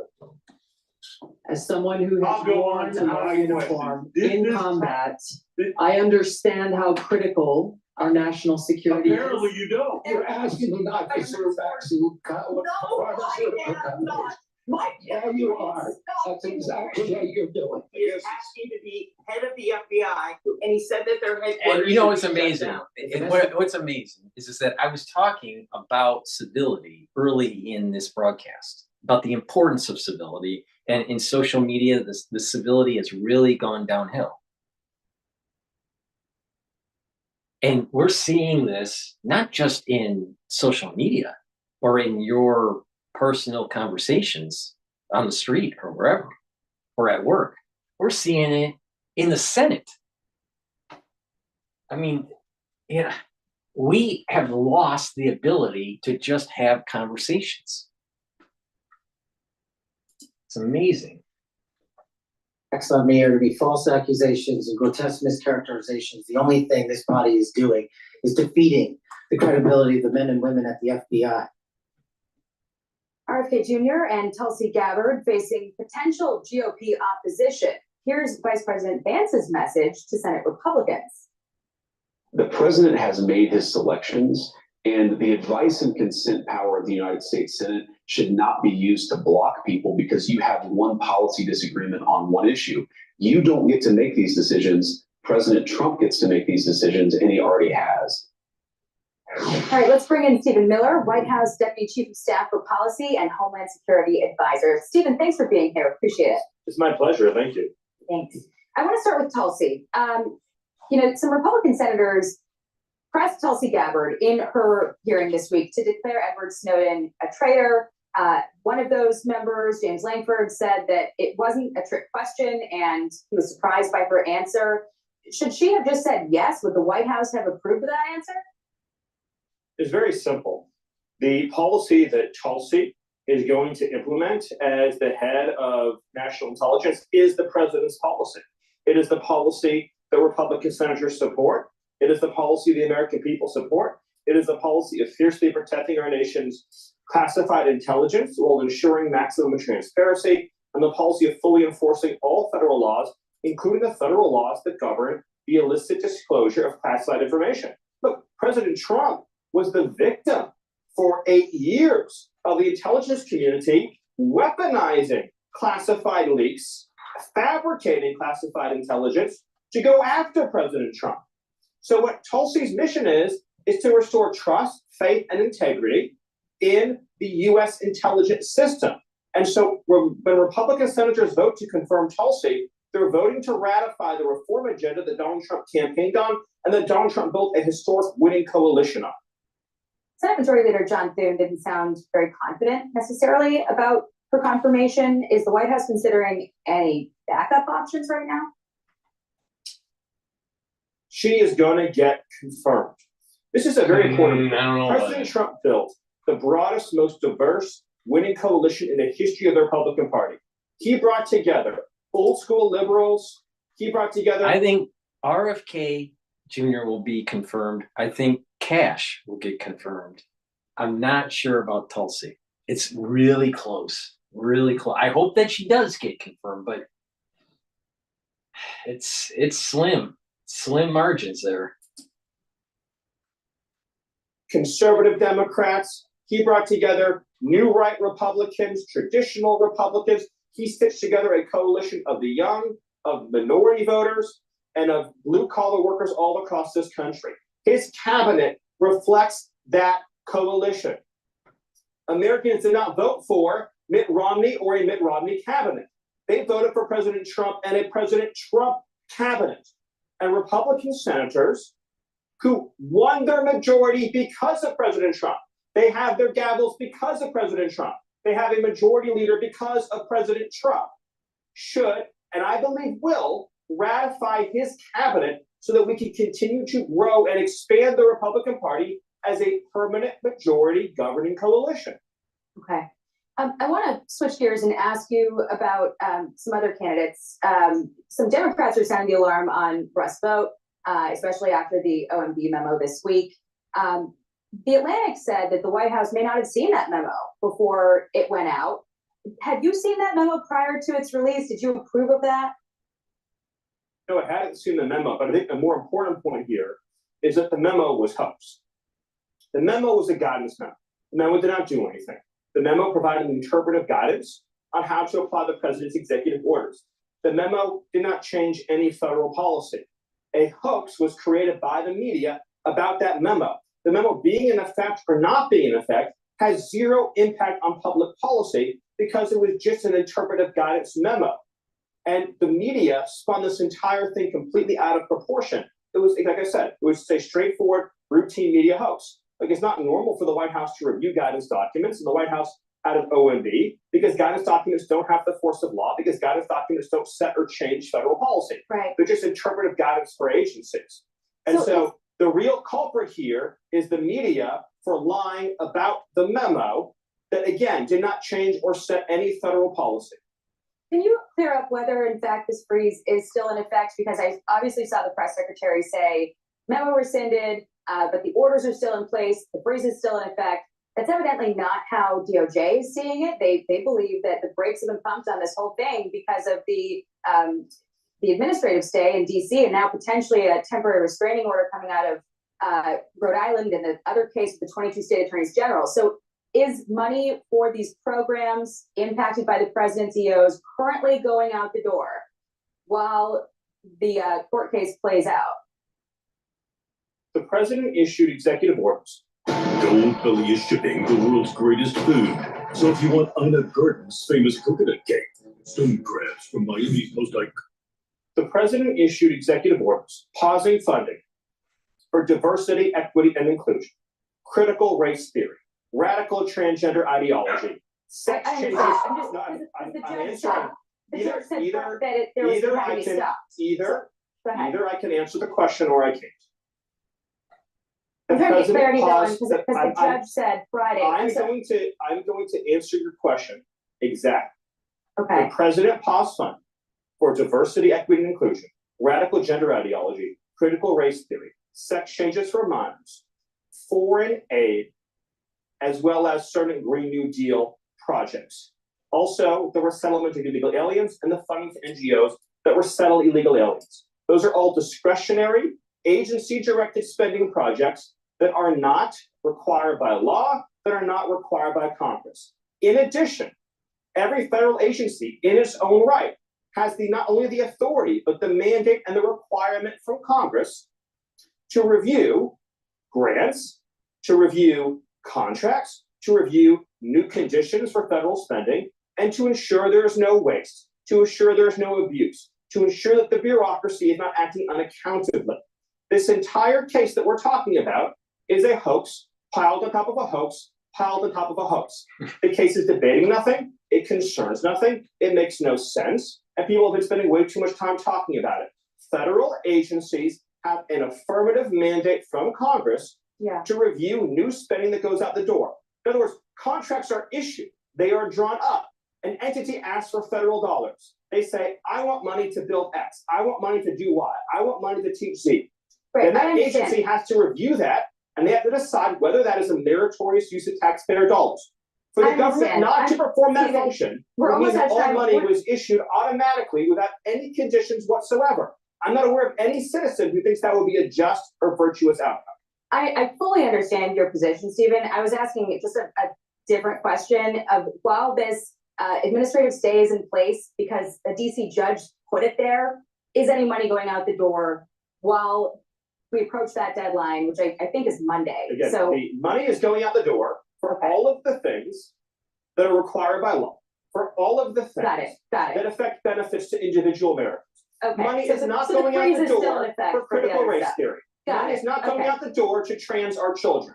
Money is not going out the door to help organizations traffic children and resettle illegal aliens. And Understood. every department and every agency is using its discretion under law to ensure that contracts comply with the will and desires of taxpayers.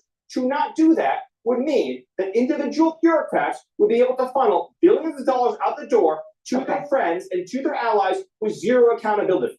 We got A a commercial memo break that did coming up. nothing was enjoined, so therefore nothing changed because the memo didn't do anything in the first place. I really don't want to cut off this interview with and go to a hard break, but Stephen, thank you very much for explaining all that. Appreciate your So Miss Taiwan text and she was explaining the matrix system. Now I think she's wrong on this. I don't think the plane crash in DC is matrix system. But she's saying that the matrix system is installed on planes so to control it remotely. They did it in Korea. My guess is if the planes were hacked, especially so close to airports, I don't think that's the case. I think it's just an accident that unfortunately happened and we have to, live through the consequences. But like I said in the previous video, random events has information in it that may give us a glimpse to a future event. And I feel, and many other people feel the same way, that a 9/11-like event is highly probable in 2025 or 2026. All right, while we go to another, before we go, oh, wait a minute. Al Jazeera is starting to talk about the Trump tariffs, so let's go to that here. Well, Donald Trump says the tariffs are a response to what he calls a national emergency on undocumented migrants and illegal drugs crossing both of America's borders. He says he will keep the tariffs in place until Canada does more to combat the problem. Kristen Sweeney has more now from Detroit. Donald Trump cited a growing public health crisis in the United States due to illegal drugs coming over the border from the south and the north, and in doing so imposed these 25% tariffs on the United States' two largest trading partners, Mexico and Canada, over the bridge behind me here. And he really took Canada to task for not doing enough to stop this illicit drug flow. He acknowledged that more illegal drugs flow over the southern border than do over the northern border, but he says that the amount is on the rise and that the Canadians have not done enough to work with U.S. law enforcement to stop the problem. He cited Canadian research to point to a growing trade in Canada, and also claimed that Mexican cartels were now operating fentanyl labs out of Canada as well. And he's Canadian energy. A decision that, should they elect to proceed with, should take effect on Tuesday, February 4th. Cette décision met en péril une relation économique historique. Une relation qui a été la source de... We had to do it in France. De prospérité et de Mr. Trudeau is responding to the tariffs imposed by U.S. President Donald Trump. Tonight, first, I want to speak directly to Americans, our closest friends and neighbors. This is a choice that, yes, will harm Canadians, but beyond that, it will have real consequences for you, the American people. No. As I have consistently said, tariffs against Canada will put your jobs at risk, potentially shutting down American auto assembly plants and other manufacturing facilities. They will raise costs for you, including food at the grocery store and gas at the pump. They will impede your access to an affordable supply of vital goods crucial for U.S. security, such as nickel, potash, uranium, steel, and aluminum. They will violate the free trade agreement that the President and I, along with our Mexican partner, negotiated and signed a few years ago. But it doesn't have to be this way. As President John F. Kennedy said many years ago, geography has made us neighbors, history has made us friends, economics has made us partners, and necessity has made us allies. That rang true for many decades prior to President Kennedy's time in office, and in the decades since. From the beaches of Normandy to the mountains of the Korean Peninsula, from the fields of Flanders to the streets of Kandahar, we have fought and died alongside you. During your darkest hours, during the Iranian hostage crisis, those 444 days we worked around the clock from our embassy to get your innocent compatriots home. During the summer of 2005, when Hurricane Katrina ravaged your great city of New Orleans, or mere weeks ago, when we sent water bombers to tackle the wildfires in California. During the day the world stood still, September 11th, 2001, when we provided refuge to stranded passengers and planes, we were always I just have to there. pause for a quick moment. I've been saying this since the election, all right? I get the sense that 2025 and 2026 increased potentiality of a 9/11-like event. And 9/11's popping up all over the place in people's rhetoric. So and it just happened right now. Ending with you, grieving with you, the American people. Together, we built the most successful economic, military and security partnership the world has ever seen. A relationship that has been the envy of the world. Yes, we've had our differences in the past, but we've always found a way to get past them. As I've said before, if President Trump wants to usher in a new golden age for the United States, the better path is to partner with Canada, not to punish us. No, Canada has. No, I thought he was saying that we're gonna hurt. No, it's gonna be Canada. The Canadians are gonna hurt more than the United States. And oh, by the way, you know what? Maybe Americans should be taking some of that maple syrup. Minerals, reliable and affordable energy, stable democratic institutions, shared values, and the natural resources you need.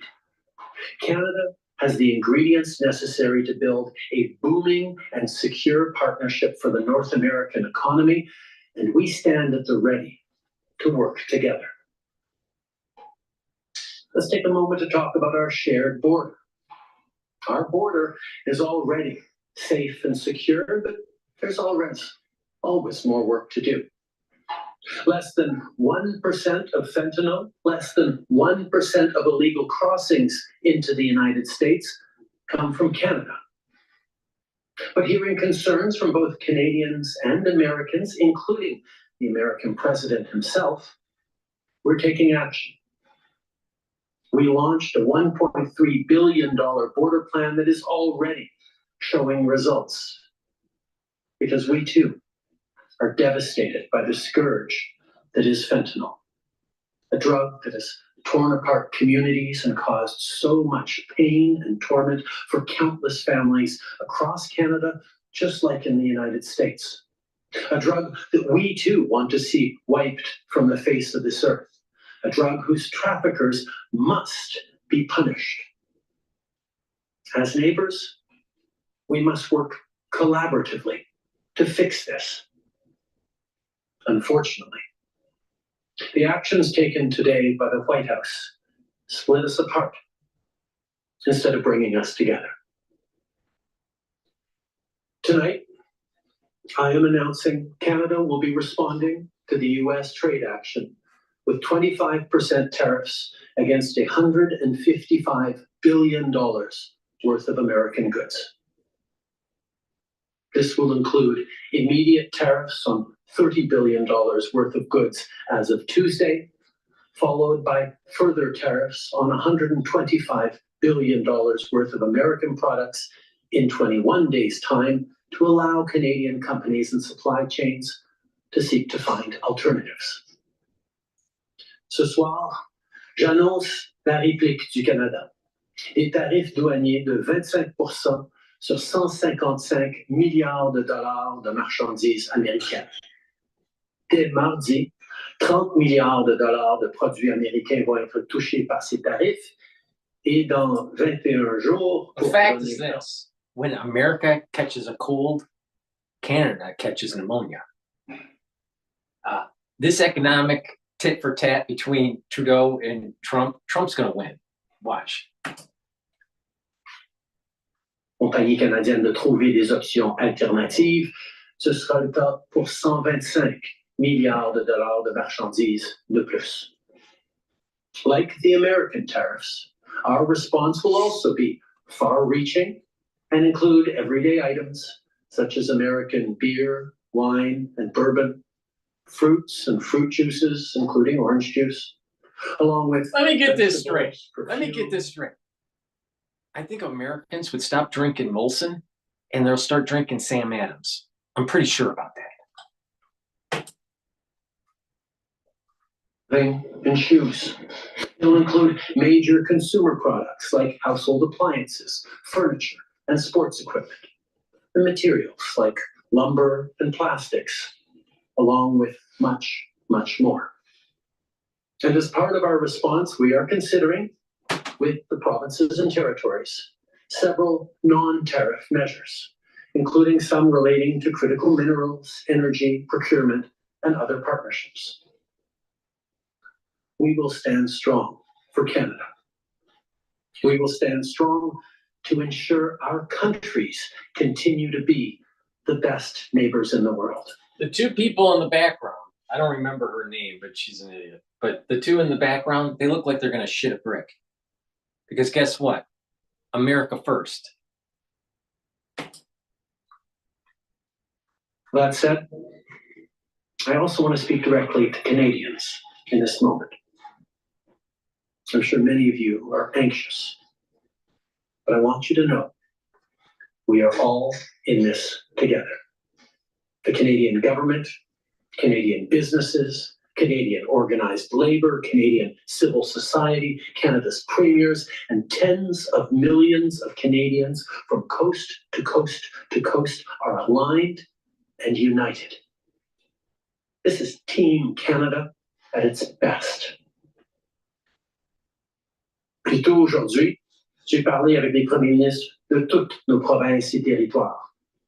On est unis et solidaires. Ils ont tous appuyé notre approche. On est aussi alignés pour faire tomber les obstacles qui freinent le commerce entre nos provinces et territoires et rendre ça plus facile pour les consommateurs de choisir des produits de chez nous. Il y a quelques minutes, je me suis entretenu avec Mme Sheinbaum, la présidente du Mexique, notre autre partenaire nord-américain, qui a lui aussi été la cible de tarifs douaniers aujourd'hui. On s'est engagé à travailler ensemble pour y faire face. Il s'agit d'une menace qui vise l'ensemble du pays. Et ça m'a fait chaud au cœur de voir autant de nos leaders répondre à l'appel et s'engager pour qu'aucun Canadien ne soit laissé pour compte. Notre gouvernement va être là pour les Canadiens. You know, On va as être he's là speaking pour vous. French, the reality of the situation is Trump's going to call, get on his bat phone, and he's going to go, do you take American Express? We're going to buy Canada. Click.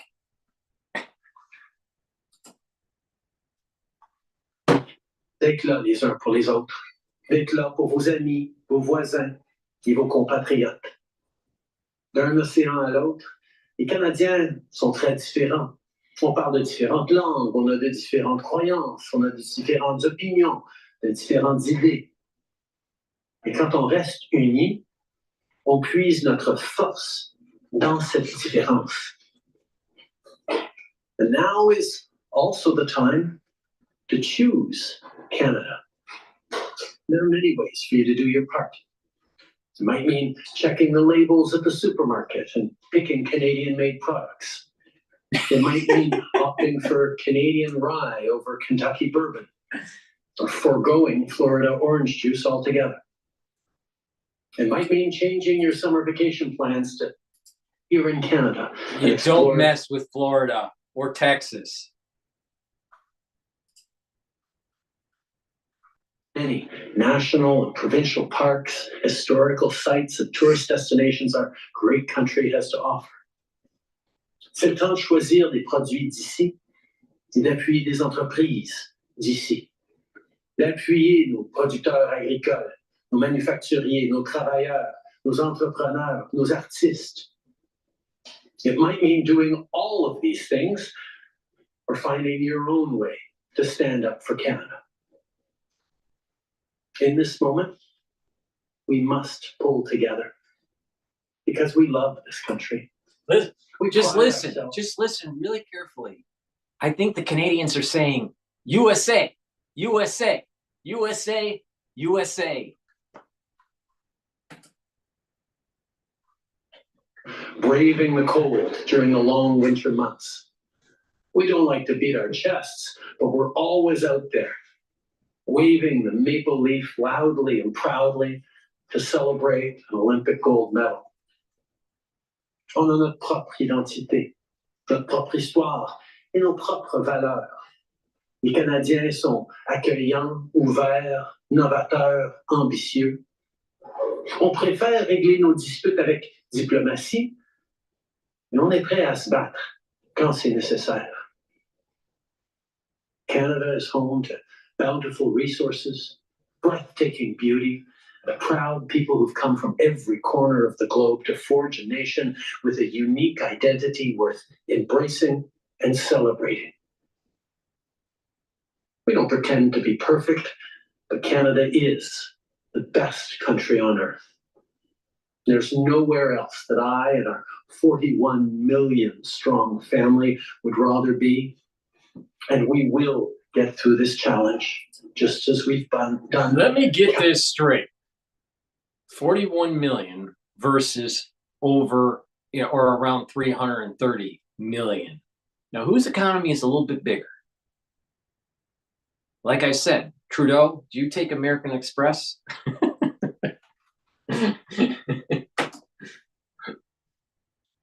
Times before, together. Thank you. Merci. Vive le Canada. All right, so we'll take 20 minutes of questions, 20 minutes de questions. One question, one follow-up, une question à suivre. Merci. Bonsoir, Monsieur le Premier ministre, Raymond Fillon de TVA. Est-ce que vous avez parlé ou tenté de parler avec le président Trump aujourd'hui ou dans les derniers jours? Ça fait depuis l'inauguration que j'essaie de rejoindre le président. Okay, so give you a little wrap up of what we heard there. Canada is responding with 25% tariffs against $155 billion of American goods. 30 billion of those dollars will start on Tuesday. The other $125 billion will start in 21 days. We're going to do that 21-day buffer in order to allow supply chains to adjust and find alternatives. Trudeau saying that there will be consequences for the tariffs that are being implemented. He says that this will impact the American auto manufacturing plants, food, gas at the pump, impede Americans' access to goods like nickel, steel, and aluminum. He says it doesn't have to be this way.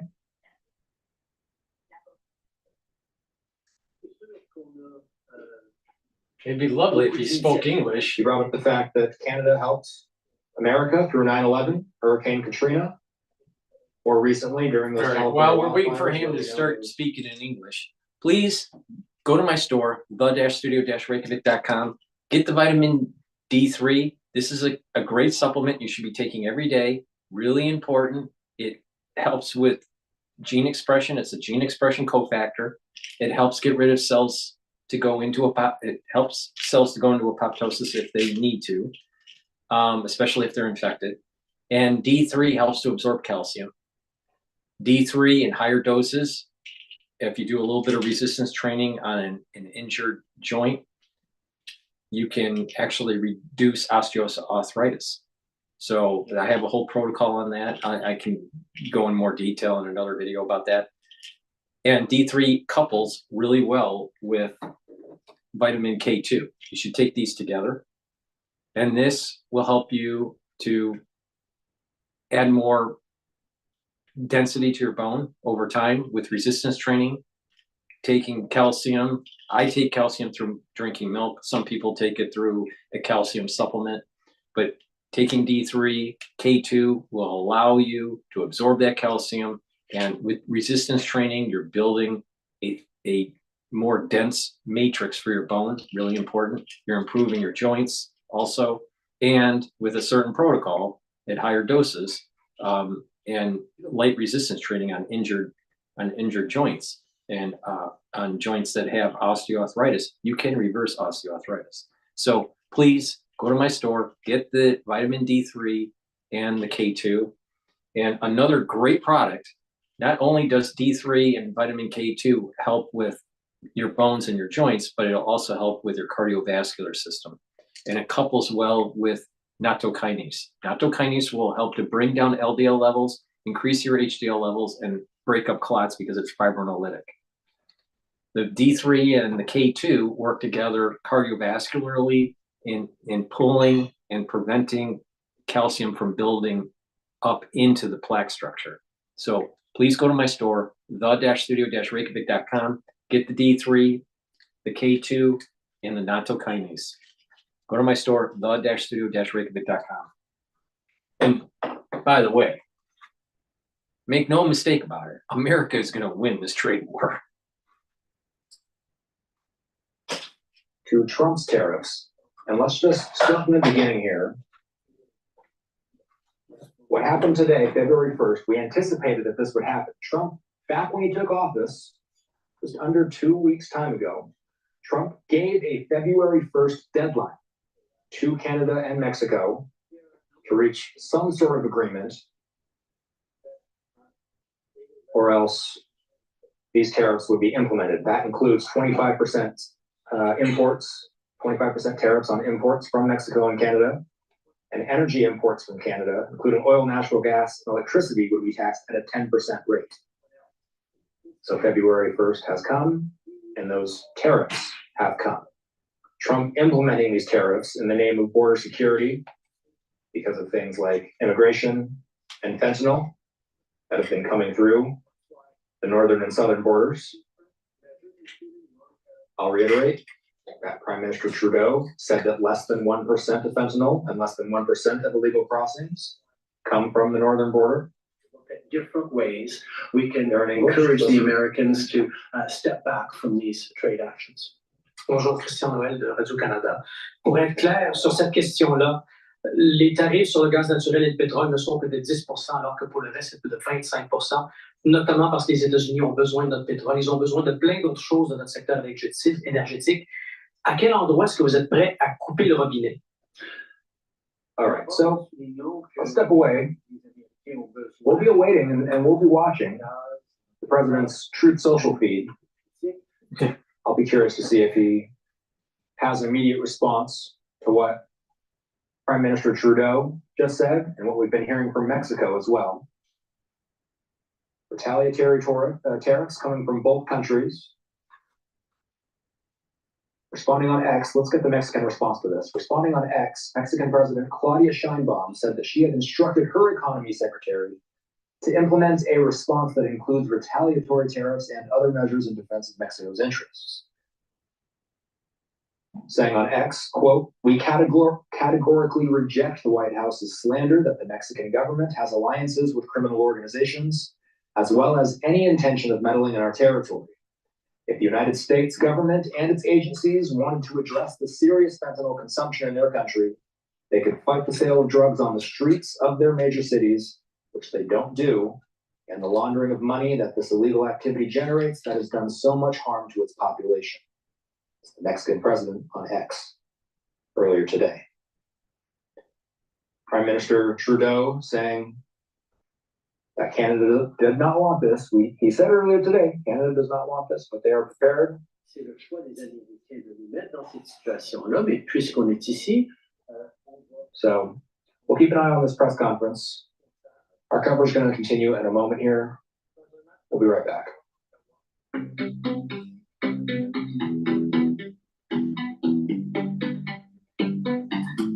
All right, so what I want to do here is maybe Bloomberg might have something on this right now. No. Their league stadiums. The main stadium, named for their dad, is equipped with seating for 2,500. All right, let's see here. News.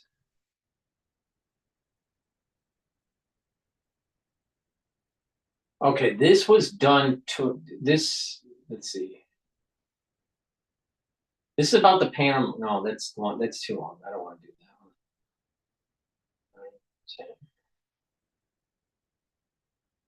All right, this is talking about how companies are dodging the Trump tariffs on Canada and Mexico. Surprise fees? Not here. While some other tax preparers leave you guessing, H&R Block gives you a price before you begin. If we don't, in this 1.1 million square foot warehouse in Fort Worth, Texas, millions of dollars worth of goods are stockpiled ahead of potentially sweeping tariffs expected to be levied against China, Mexico, and Canada. This is a import-heavy economy.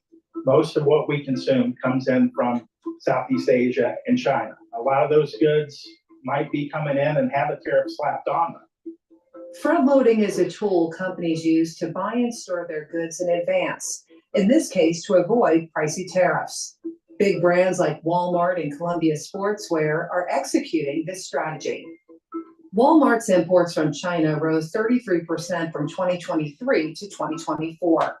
Columbia Sportswear imports went up 50% during the same time and jumped over 80% during the March to December period.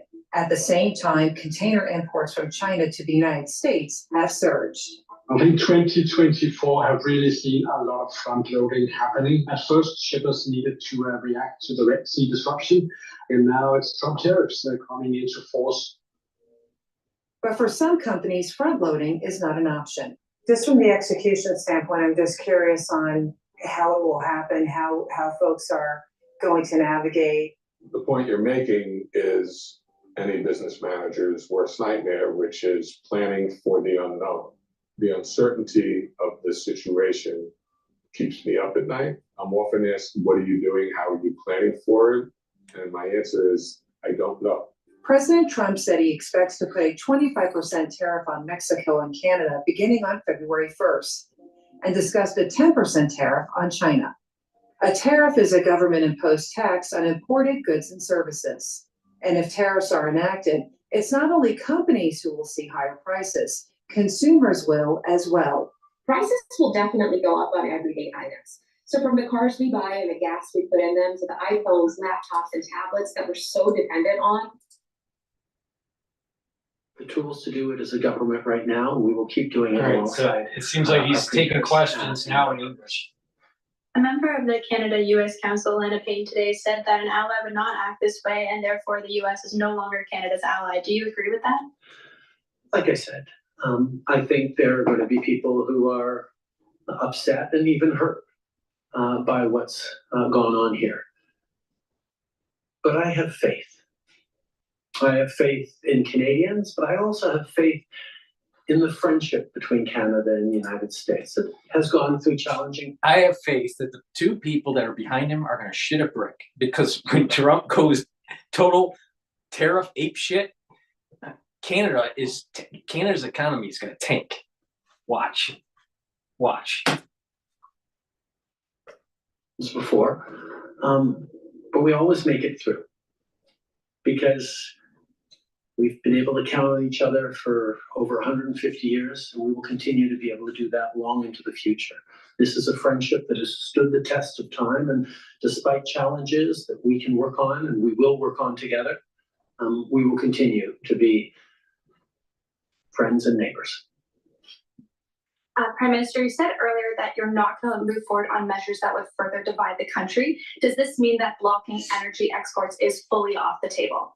It means that any conversations around further measures, particularly involving one industry or one region of the country more than another, is something that we're going to do carefully and thoughtfully and with the full partnership of regional. No, Big Oil is going to get on the phone right after Trump said, will you take American Express because we're going to buy your country. Big Oil is going to get on the phone and say, if you want to live another day, you're going to make sure that the oil flows. As provincial premiers, businesses, no one part of the country should be carrying a heavier burden than any other. We're in this together. We're all going to stand together, and we'll be there for each other from coast to coast to coast. And President Trump said in the executive order that it's about the border and fentanyl. Do you think that this is what it's about? We have one of the strongest, more secure borders in the world between Canada and the United States. As I said, less than 1% of fentanyl going into the United States come from Canada, less than 1% of illegal migrants going into.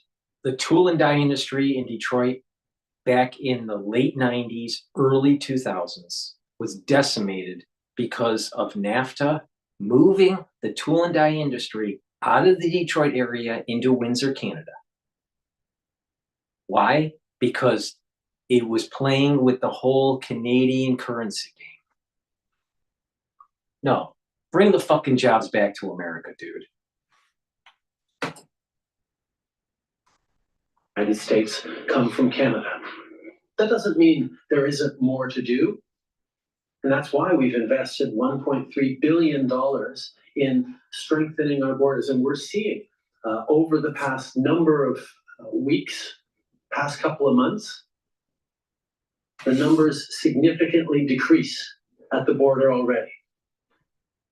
We are making progress in working together, including sending joint teams over to China to talk about the precursor chemicals that get developed into fentanyl all across North America.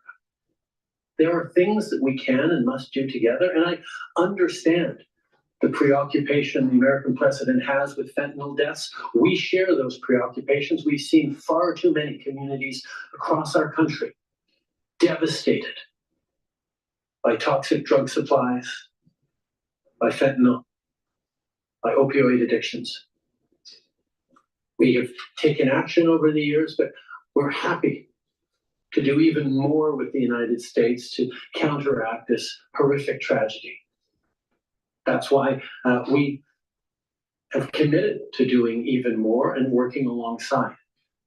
But this trade action against Canada is not the best way we can actually work together to save lives. Good evening, Prime Minister. Stephanie Taylor at the National Post. What does it tell you about your relationship with President Trump that you've been trying to get a hold of him and he hasn't been speaking with you? I think this is a time where we've all remarked on just how active President Trump has been in engaging with a wide range of topics in his first weeks in office. As you all know, I've had many good and substantive conversations with President Trump over the past months, where we've highlighted the work that we can do. Our ministers and officials have been engaging, in many cases like today, multiple times a day with their counterparts to talk through these issues, to move forward on areas of mutual concern. We will continue to engage, and I will continue to be there to work with President Trump as we've worked together in the past. We've worked together to solve some pretty challenging issues over the years. I look forward to doing that again. Je pense qu'on peut souligner à quel point le président est extrêmement actif avec beaucoup de différents enjeux sur sa table. Ça fait plusieurs mois que j'ai eu beaucoup de conversations avec lui sur les enjeux dont on est en train de discuter aujourd'hui. Il sait très bien mes positions et en même temps, les ministres sont extrêmement actifs à être engagés avec leur contrepartie américaine, compris plusieurs fois chacun aujourd'hui, pour souligner le travail que nous pouvons faire. Alors, il faut se souvenir que moi et le président, nous avons réglé de grands enjeux dans le passé et je suis toujours prêt à le faire encore une fois. But if you can't get a hold of President Trump on a day as consequential as this, when it really matters, can Canada have a productive relationship with President Trump and the Trump administration moving forward? As I've said, we have had a very effective and constructive series of conversations throughout the American administration. We'll continue to. I look forward to speaking with President Trump in the coming days and weeks. This is something that matters, but we've solved big issues before and we will solve them again. Last question, dernière question, s'il vous plaît. Thanks for taking our questions. Raisa Patel, the Toronto Star. When did you first learn that President Trump intends to increase tariffs if Canada retaliates, and how has that changed your strategy? I think Canadians understand that we need to respond to this. We need to respond in a way that is appropriate, that is measured but forceful, and that meets the moment. We're certainly not looking to escalate, but we will stand up for Canada, for Canadians, for Canadian jobs. We will also continue to do more together with the United States to counteract. What does Carmen say in South Park all the time about Canada? Blame Canada.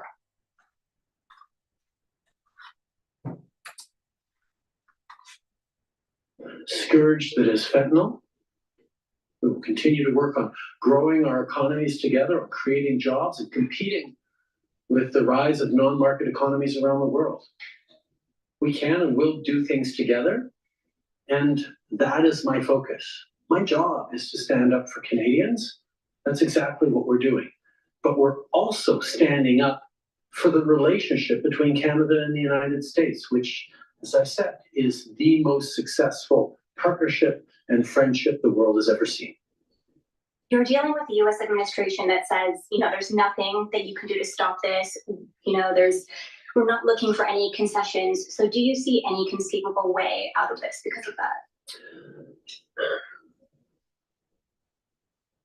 The coming weeks will be difficult for Canadians, and they'll be difficult for Americans. The level of cooperation, the level of effective partnerships between our two countries that have been established over decades and generations means that this trade action by the Americans and our response is going to have real consequences for people, for workers on both sides of our border. We don't want to be here. We didn't ask for this. But we will not back down in standing up both for Canadians and for the incredible, successful relationship and partnership between Canada and the United States. I look forward to working with the American administration on a range of challenging issues that our communities and our world is facing. And I hope that day comes soon. Merci beaucoup. All right, this concludes today's press conference. Ça conclut la conférence de presse aujourd'hui. Merci. Merci tout le monde. Speaking partly in English and partly in French, Justin Trudeau. I'm telling you, Trump's gonna win this tariff war with Canada. Please go to my store, the-studio-reykjavik.com. Get the turmeric and the ashwagandha. These work really well together. All right, I take this every day. The turmeric is something that will bring down pro-inflammatory cytokines. Also, it will soak up free radicals because it's an antioxidant. Ashwagandha will bring down cortisol levels and help control your glucose levels. A lot of people have chronic inflammation, so they have elevated cortisol levels. So to control that, you want to take ashwagandha root. Now, when you take these two together, you're improving your immune system and your cardiovascular system. Why? By bringing down the inflammation, by soaking up those free radicals, by controlling cortisol, by controlling blood glucose levels, you're reducing that inflammatory response. Your immune system isn't suppressed by high cortisol levels, and you're reducing that inflammation in the vascular system.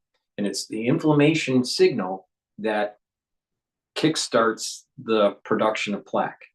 So you're reducing that signal, and you're soaking up free radicals through the turmeric. Now, this is synergistic with C60, and it's part of a 4-pillar core health protocol. The first is to soak up free radicals. The next pillar is to neutralize pathogens. Another pillar, which is this one, is to lower inflammation. You lower the inflammation by taking the turmerics, the ashwagandhas, and lignans. It's a powder. You take them all together and you really supercharge bringing down the inflammatory response. And the fourth pillar is boosting up energy levels in your metabolism. All right, take turmeric and ashwagandha together, and they work really well with boosting up your immune system and bringing down inflammation and helping with your cardiovascular system. And stack this with lignans if you'd like to really supercharge it. So please go to my store, the-studio-reykjavik.com. Now, I take Max 35 and Max 14, all right? 35 is a 35 parts per million solution, and Max 14 is 14 parts per million, all right? Take a teaspoon a day, swish in your mouth, gargle 30 seconds or so, and then swallow. It's a great way to maintain the mucosal barrier, to improve your innate immune system, and to improve the oral cavity health, and to neutralize pathogens. So please go to my store, the-studio-reykjavik.com. Get the Max 14 or the Max 35. Again, the Max 14 is 14 parts per million. Max 35 is 35 parts per million. I take it every day. Take a teaspoon a day. If you're not feeling so great because of the cold season, take a tablespoon or 2 a day. All right. Now, I was talking about these 4 pillars of health. All right. Neutralize pathogens with the Max 35s, Max 14s. Soak up free radicals, right, with C60. Bring down inflammation with the turmeric, the ashwagandha, and lignans. But that 4th pillar that I've added to the core of this protocol is to boost up your metabolism and your energy levels. And you can do that with Boomer Boost. Now, Boomer Boost is a powder. It has a big scooper. Take a scoop a day. You can mix it with soft foods like hummus or yogurt, or you can mix it with milk. Some people just mix it with filtered water or do a mixture, a smoothie. Take it once a day. It's a soup. It's like a superfood. Okay, you get lots of nutrients. All right, I don't have time to read off all the nutrients that this thing has. Go to my store and look at the label. But this has a boatload of nutrients that you really need. Now, what this will do is it'll improve your energy levels and your metabolism. And when you have more energy, you have more ATP, which is really important for your cells, for your tissues, and for your immune system. And if you notice, if you graph out, when you get older, right, your ATP levels start to drop off once you get into your about 40s, 50s. And as you get into your geriatric years, your ATP levels really drop off. When you're younger, in your pediatric years and into your teens and you know, in your 20s and 30s, you have a decent number of ATP. But eventually, once you start getting into your 30s or 40s, it starts to peter out. All right. So it's really important, no matter what age you are, to really boost up those energy levels. Because when you start having energy decline, then that's when the cell tissues don't perform as well. So Boomer Boost will boost up those energy levels, help with your cardiovascular health. Your brain health will improve. Your skeletal muscle and the ability to build up muscle and strength will improve. So it's hitting multiple organ systems, all right, multiple systems of your body. But it's really important to take every day. All right. Now, you really supercharge this if you follow the 4 pillars.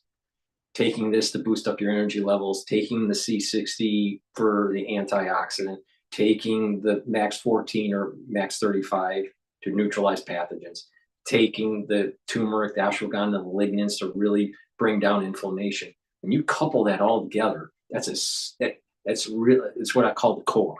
All right. And that core really supercharges your health. All right. But, you know, some people don't want to take all that. That's okay.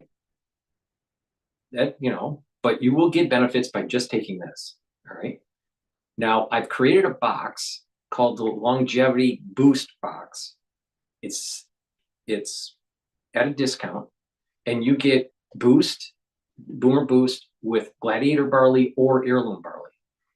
The barley is a protein, and you would mix it with this each day, and you're getting your protein. But with Gladiator barley and heirloom barley, what you get is a protein source. It adds to the superfood, and you're going to get strength gains, soaking up other free radicals through superoxide dismutase. You're going to be able to detoxify.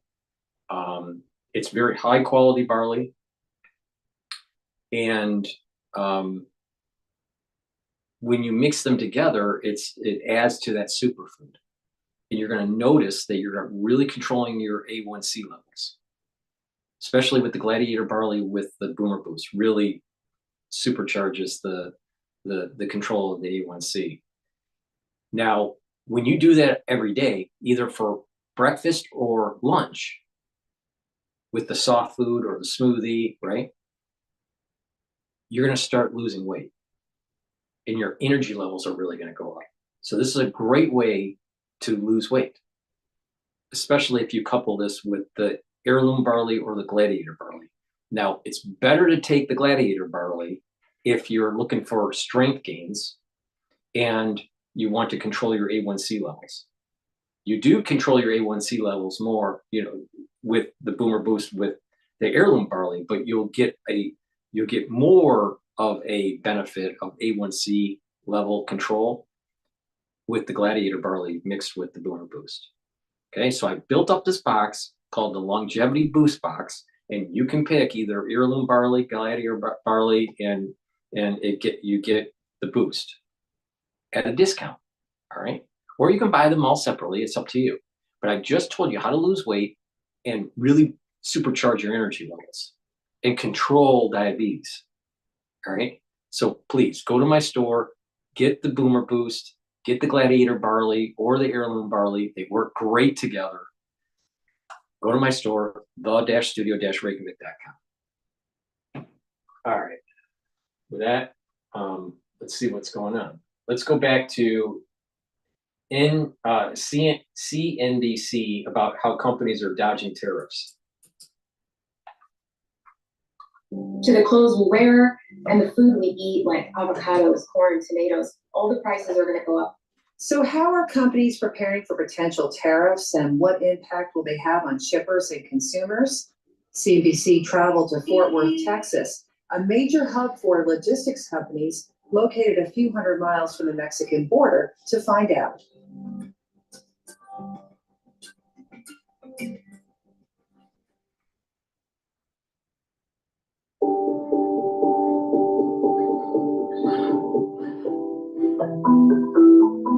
Paul Brazier is the head of global supply chain for ITS Logistics, a leading U.S. shipper with annual revenues of about $1 billion. So tell us a little bit about this facility. Well, we're in the heart of one of the most important distribution center areas in the United States. Dallas-Fort Worth services pretty much 75% of the United States. Within about 2 days, everything comes through here. So you've got electronics, you have infrastructure goods, you have food. The warehouse is also filled with Chinese and Mexican goods and components. To avoid potentially expensive tariffs, many of ITS's clients have front-loaded their products. Starting in November of 2024, shippers of all sizes started bringing in their product to avoid the Trump tariff. Lenovo imports from China rose 22% from 2023 to 2024. How many of these products that we're surrounded by with are sourced from China? I'd say well over half. It comes in large quantities. It comes in ocean containers and trucks. The biggest category of product here being front-loaded, components used in infrastructure projects. So right now you're looking at 500,000 square feet of product that is used for domestic consumption.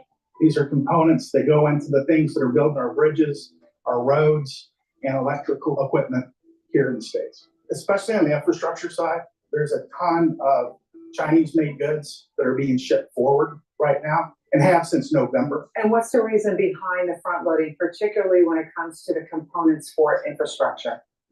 Well, those budgets are made 2 or 3 years in advance. And if you have a 20% increase in the cost of goods, that blows most of those budgets out of the water. Data from Import Genius backs that up. Imports of solar panels, AI server racks, backup power supplies, and lithium batteries that are used to power data centers surged in the second half of 2024. Consumer goods like sweatshirts and smokeless fire pits are also sitting on these warehouse shelves. Walmart and Columbia Sportswear, they're front loading in a lot of product ahead of these tariffs to try to mitigate those increase in costs. Warehouse is not cheap.